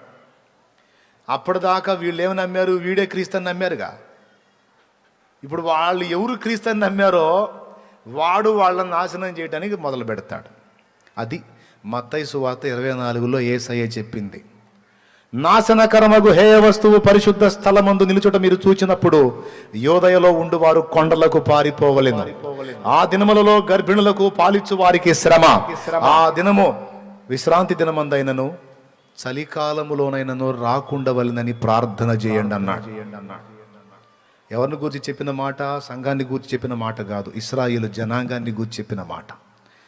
సంఘం వెళ్ళిపోయింది, న్యాయపీఠపు తీర్పు ఎదుర్కొంది, పెండ్లి విందు పెళ్లి కార్యక్రమం గట్రా జరుగుతుంది. అక్కడ ఎక్కడేం జరుగుతుందంటే ఈ వీడిని అంత్యాబద్ధ క్రీస్తు తరుగుతూ ఉంటారు. ఎవరిని? వీరిని, ఇశ్రాయేలు జనాంగాన్ని. యేసయ్య ఏం చెప్పాడు? విశ్రాంతి దినములో రావద్దని ప్రార్థన చేయండి, చలికాలంలో రావద్దని ప్రార్థన చేయండి. ఆ దినములలో పాలిచ్చు వారికి, గర్భిణులకు పాలిచ్చు వారికి శ్రమ అన్నాడు. ఎందుకంటే వాడికి యుద్ధం చేయడానికి వాళ్ళ వెంట పడతాడు. విశ్రాంతి దినం అనుకో, విశ్రాంతి దినం రోజు ప్రయాణం చేయకూడదని యెహోవా ఆజ్ఞ. కాబట్టి ప్రయాణం చేస్తేనేమో దేవుడు చంపుతాడు, చేయకపోతేనే వీడు చంపుతాడు, ఇరక్కపోతారు.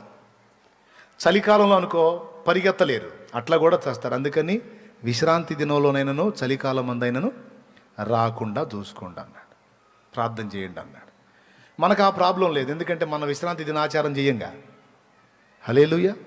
కాబట్టి ఆ ప్రవచనం సంఘాన్ని గూర్చి కాదు, ఇశ్రాయేలు జనాంగాన్ని గూర్చి. ఇక వాడు వెంటబడి తరుముతా ఉంటే దేవుడు జోక్యం చేసుకొని ఆ జనాంగం మొత్తం కూడా వాళ్ళకి, ఆ అబద్ధ క్రీస్తు సైన్యానికి మొత్తానికి కనబడకుండా ఆయనే తప్పిస్తాడు వాళ్ళని దేవుడు. ఇది ప్రకటన 12లో ఉన్న స్త్రీ విషయం.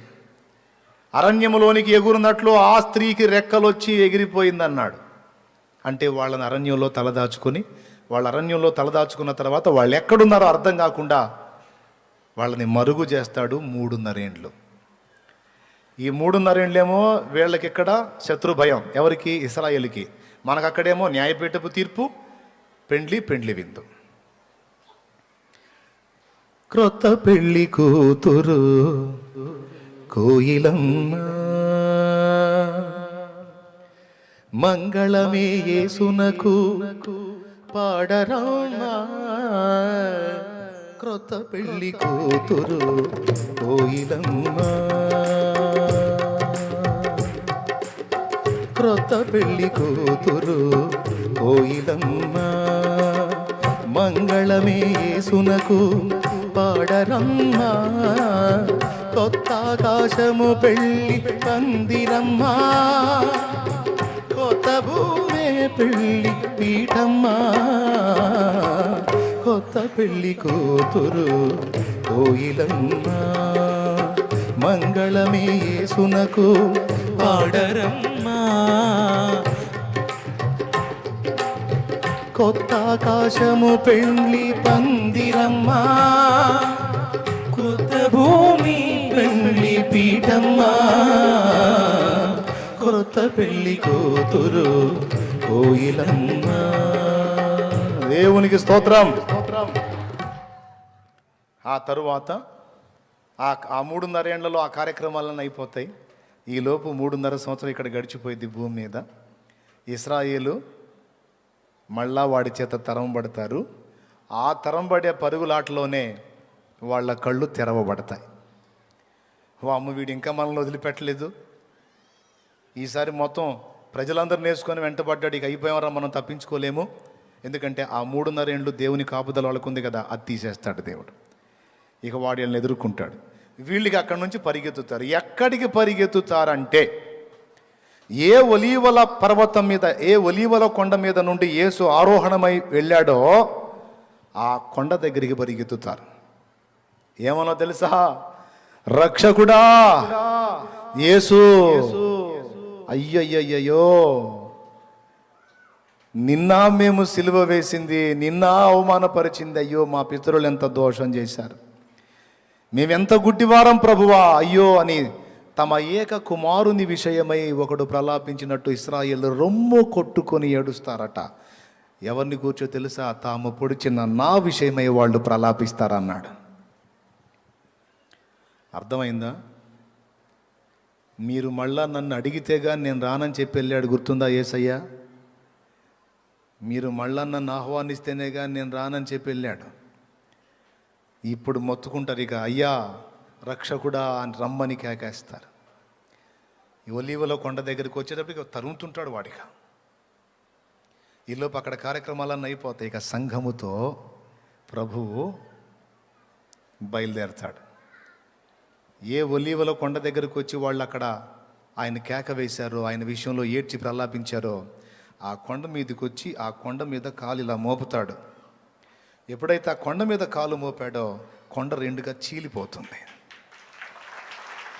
ఆనాడు ఐగుప్తు రాజైన ఫరో తరుముతూ ఉంటే సముద్రపు తీరములో నిలిచి దేవా యెహోవా అని కేక వేస్తే అందరి కనుల ఎదుట మోషే చేయెత్తితే అంత పెద్ద సముద్రం 2 పాయలుగా చీలిపోయినట్లుగా రేపు అంత్యకాలములో ఇశ్రాయేలును వాడు తరుముతున్నప్పుడు వారంతా ఒలీవల కొండ దగ్గరికి వచ్చి మొత్తుకున్నప్పుడు మారు మనసు పొంది పశ్చాత్తాపడి, నువ్వే మా రాజువి, నువ్వే మా రక్షకుడివి, మేము దోషులము అయ్యో అని ధూళి నెత్తి మీద పోసుకుని రొమ్ము కొట్టుకున్నప్పుడు ఇంకా ఆగలేడు కదా.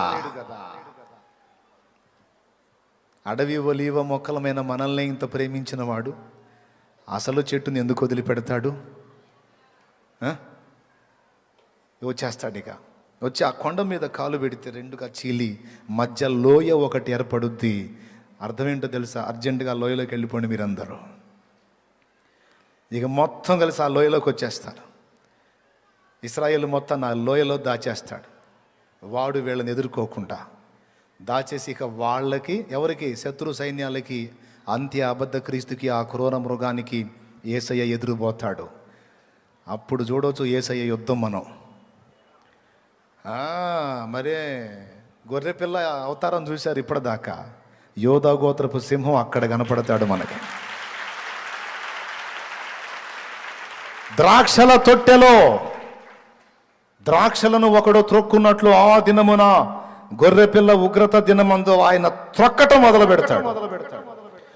తొక్కటం మొదలు పెడితే గుర్రముల కళ్ళముల మట్టుకు ఆ రక్తము పారింది అని రాస్తుంది. అర్థమైందా? అంత భయంకరమైన వధ జరుగుద్ది. ఆకాశ పక్షులారా రండి, మీకు ఆహారం సిద్ధపరిచాను రండి. ఆ క్రూర మృగాన్ని, అబద్ధ ప్రవక్తని ఇద్దరిని పట్టి వారిని హతమొందించి నరకాగ్నిలో పడవేస్తాడు. మొట్టమొదట నరకాగ్నికి వెళ్ళే వాళ్ళు ఎవరో తెలుసా? ఇంతవరకు ఎవరు నరకానికి వెళ్ళలా. అందరూ తేడా బ్యాచ్ అంతా పాతాళాగ్నిలో ఉన్నారు. పాతాళాగ్ని వేరు, నరకం వేరు. ఇంకా నరకంలోకి ఎవరు పడలా. ఆ నరకంలోకి మొట్టమొదట వెళ్ళేది ఆ క్రూర మృగము, అబద్ధ ప్రవక్త. వాళ్ళిద్దరు పడతారు ఫస్ట్.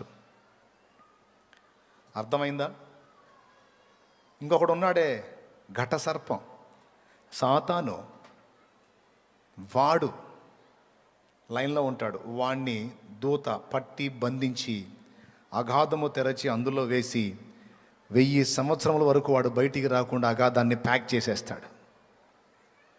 అంతటితో దుష్టత్రయం హతం. ఇద్దరేమో నరకానికి, ఒకడేమో అగాధానికి. ఇదేందన్నా వీడిని కూడా నరకంలో వేసైతే పెడ వదిలిపోయేదిగా అంటే కాదు, కొంచెం టైం ఉంది. ఎందుకు టైము అంటే ఇక యేసు ప్రభు వాడిని 1000 ఏళ్ళు బంధించి ఆ 1000 ఏళ్ళు భూమి మీద ఈయన రాజుగా ఇదే భూమి మీద ప్రజెంట్ మనం కూర్చున్న ఈ భూమి మీదనే ఆయన పరిపాలన చేయబోతున్నాడు. గట్టిగా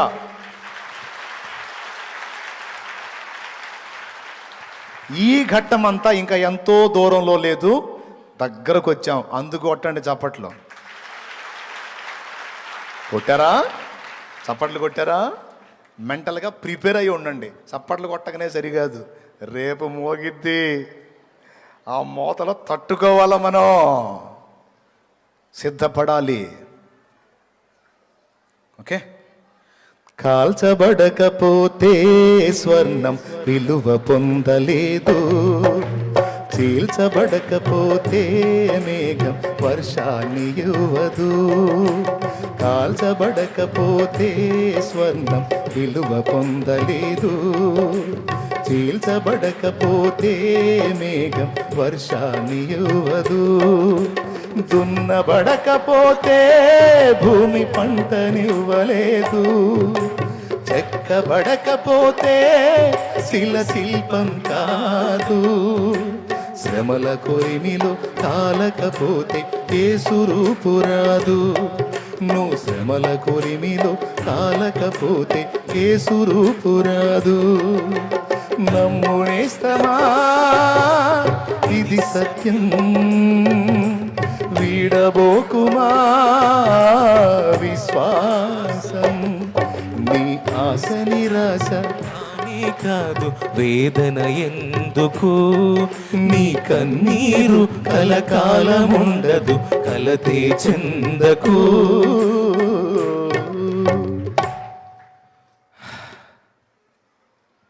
అయిపోయిందా? ఇంకొకటి ఉంది. 1000 ఏండ్లు మనతో కలిసి యేసయ్య ఇదే భూమి మీద పాలించటం అయిపోయిన తరువాత ఎవరిని పాలిస్తాడు? విడవబడ్డ సమూహం మొత్తాన్ని. అయిపోయిన వాళ్ళు అయిపోగా ఉన్న శేషం వాళ్ళకి మళ్ళా సంతానం మొత్తం విస్తరణ జరిగిద్ది. మళ్ళా గోగుం ఆగోగుల్లాగా విస్తరించిపోతారు. వాళ్ళందరినీ 1000 years పాలిస్తాడు. ఆ 1000 ఏళ్ళు గడిచిన తర్వాత ఫైనల్గా మళ్ళీ వాళ్ళకు ఒక టెస్ట్. ఇప్పుడన్నా వీళ్ళు పశ్చాత్తాప్తులై నా వైపు మళ్ళుతారా, లేకపోతే ఇంకా తిరుగుబాటు మైండ్తోనే ఉంటారా? 1 కాదు, 2 కాదు, 100 కాదు, ఏకంగా 1000 ఏళ్ళు నేను వీళ్ళకి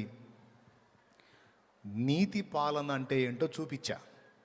ఇప్పుడన్నా వీళ్ళ మనసులో మార్పు వచ్చిద్దా, ఇంకా అదే కాఠిన్యం ఉంటుందా అనే పరిశోధన కోసం అరే రారా బయటికని ఆడిని బయటికి తీస్తాడు, మోసగాడిని. వాడు వచ్చేస్తాడు. ఇక అగాధము తెరవబడి ఆ ఘట సర్పం వాడు బయటకు వస్తాడు. రావటంతోనే ఇక వాడు ప్రసంగం మొదలు పెడతాడు. సహోదరులారా, ఎలాగ ఉండగలుగుతున్నారు ఆ నియంత పాలనలో? ఏదన్నా తాగటానికి అవకాశం ఉందా? బార్ షాపులు లేవే. ఎప్పుడన్నా కొంచెం శరీర వ్యామోహం తీర్చుకోవడానికి అప్పుడప్పుడు ఏదన్నా వ్యభిచారం చేసుకోవడానికి అవకాశం ఉందా? అనుమతులు లేవే. మనకు నచ్చనోడిని కొట్టే అవకాశం ఉందా? కొడితే ఊరుకోడే. అసలు ఎలా బతుకుతున్నారు మీరు? అసలు మీరు జీవశ్చవాలు అయిపోయారు. అయ్యయ్యో, మీ ఫేసులు చూస్తుంటే అర్థమైపోతుంది మీరు చాలా చాలా లాస్ అయిపోయారంటే. వాళ్ళందరూ ఇన్ని సంవత్సరాలు ఇలాంటోడు ఒక్కడు కూడా కనపడలేదు. నీవు మాకు నాయకుడు అయి ఉంటావా? అతని మీద తిరుగుబాటు చేద్దాం అంటారు. ఆ మాట కోసమే నేను ఎదురు చూస్తున్నా. రండి, మనమందరము పోయి పరిశుద్ధుల శిబిరాన్ని ముట్టడి వేద్దామని గోగు మాగోగను వారిని సమకూర్చుకొని, ఇందాక చెప్పా, ఇశ్రాయేలును తరమటానికి వచ్చినప్పుడు ఒలీవ కొండ మీద కాలు పెడతాడు, కొండ చీలిద్ది, ఇశ్రాయేల్ అందులో తలదాచుకుంటారు, మిగిలిన వాళ్ళతో యేసయ్య యుద్ధం చేస్తాడని. దాన్ని అర్మగిద్దోన్ యుద్ధం అంటారు, రాసుకో. వాళ్ళందరూ అర్మగిద్దోన్ అనే ప్రదేశంలో సమకూడతారు. అర్మగిద్దోన్ యుద్ధం అంటారు దాన్ని. ఫైనల్లో 1000 ఏండ్ల పాలన అయిన తరువాత మొత్తాన్ని గోగు మాగోగును వారిని సమకూర్చుకొని పరిశుద్ధుల శిబిరాన్ని ముట్టడి వేయడానికి వస్తాడు. అది గోగు మాగోగుల యుద్ధం. దేవునికి స్తోత్రం. ఓకే, ఇంక అప్పుడు యేసయ్య యుద్ధం చేయడు, మనం కూడా యుద్ధం చేయం. మరేం జరిగిద్దంటే డైరెక్ట్గా తండ్రి యొద్ద నుండి అగ్ని బయలు వెడలి మొత్తం ఎంతమంది అయితే సమూహం ఉన్నారో ఇసుక రేణువులంత సమూహం మొత్తాన్ని కాల్చి అవతల పడేసి ఇక వాడు కూడా అవుట్. అప్పుడు వెళ్తాడు వాడు అగ్నిగుండానికి. ఎవరో? సాతాను. చెప్పండి ఎవరో? ఎస్, వాడు అప్పుడు వెళ్తాడు నరకానికి. వాడు పోయేసరికి వాళ్ళిద్దరు ఉంటారు. వచ్చావా బెదరని? వచ్చానరా నేను కూడా. అయిపోయింది కథ, క్లైమాక్స్ అయిపోయింది. ఇంకేముంది? అయిపోయింది. ఆ తరువాత ఆ మనుషుల్ని నశింపచేయటమే కాదు, వాళ్లతో పాటు ఈ భూమిని దాని యందున్న కృత్యములను మొత్తాన్ని లయపరుస్తాడు. పంచభూతములు మహావేంద్రంతో లయమైపోతాయి. అదంతా జరుగుతూ ఉన్నప్పుడు ధవళ సింహాసనం కనపడిద్ది. దాని మీద ఆసీనుడై ఉన్నవాడు ఒకడు కనపడతాడు. భూప్రజలకు తీర్పు తీర్చడానికి ఆయన చేత గ్రంథములున్నవి. ఎవరికి తీర్పు అంటే విడవబడ్డ బ్యాచ్ ఒకటి, ఆది కాండం మొదలుకొని ప్రకటన గ్రంథం వరకు ఈ చచ్చిపోయిన మనుషుల్లో తేడాగాళ్ళు ఉన్నారు కదా, ఎంత చెప్పినా మారు మనసు పొందిన వాళ్ళందరూ అప్పుడు పునరుద్ధానం చెందుతారు. యేసయ్య రెండవ రాకడలో పునరుద్ధానం చెందేదేమో పరిశుద్ధులు, దాని మొదటి పునరుద్ధానం అంటారు. ఆ మొదటి పునరుద్ధానం అయిపోయిన తర్వాత 1000 ఏళ్ళు గడిచిన తర్వాత మొత్తాన్ని ఉన్న బ్యాచ్ మొత్తాన్ని సమూలంగా నాశనం చేసేసి ఇక తీర్పు స్టార్ట్ చేస్తాడు. అది రెండవ పునరుద్ధానం. అందులో చచ్చిన వాళ్ళందరూ లెగుస్తారు, తేడాగాళ్ళందరూ మొత్తం కలిసి సింహాసనం ముందు ఉంటారు. అప్పుడు ఇక ఎవడి సినిమా వాడికి చూపించి, ఇన్ని అవకాశాలు నేను ఇచ్చాను, ఇన్ని ఛాన్సులు నేను ఇచ్చాను, ఏకంగా నా ప్రాణమే మీకోసం ధారపోసి మరి మీకు అవకాశం ఇచ్చాను, కానీ మీరు మారు మనసు పొందనొలరైతిరి గనుక మీ నాశనమునికి ఇక మీరే ఉత్తరవాదులు.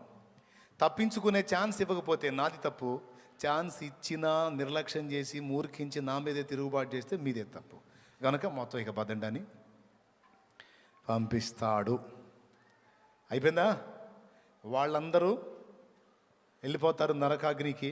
ఇక ఆత్మలు నశించిపోయే పరిస్థితికి వెళ్ళిపోతారు.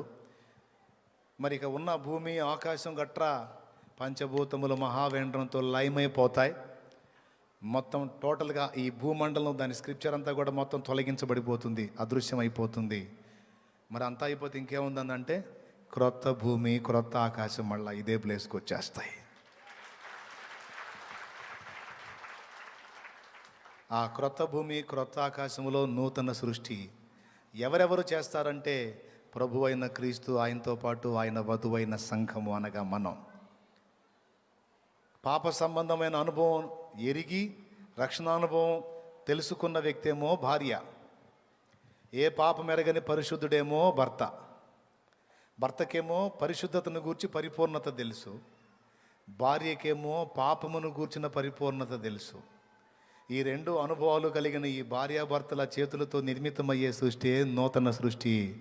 ఇక వాళ్ళ నుండి వచ్చేటువంటి జనాంగమే ఏ లోపము పాపము లేని పరిశుద్ధ జనాంగం. మన చేత ఆ సృష్టి చేయించడానికే ఇంత కార్యాన్ని దేవుడు జరిగిస్తూ ఉన్నాడు. అర్థమైందా? టోటల్గా మొత్తం చెప్పేశా.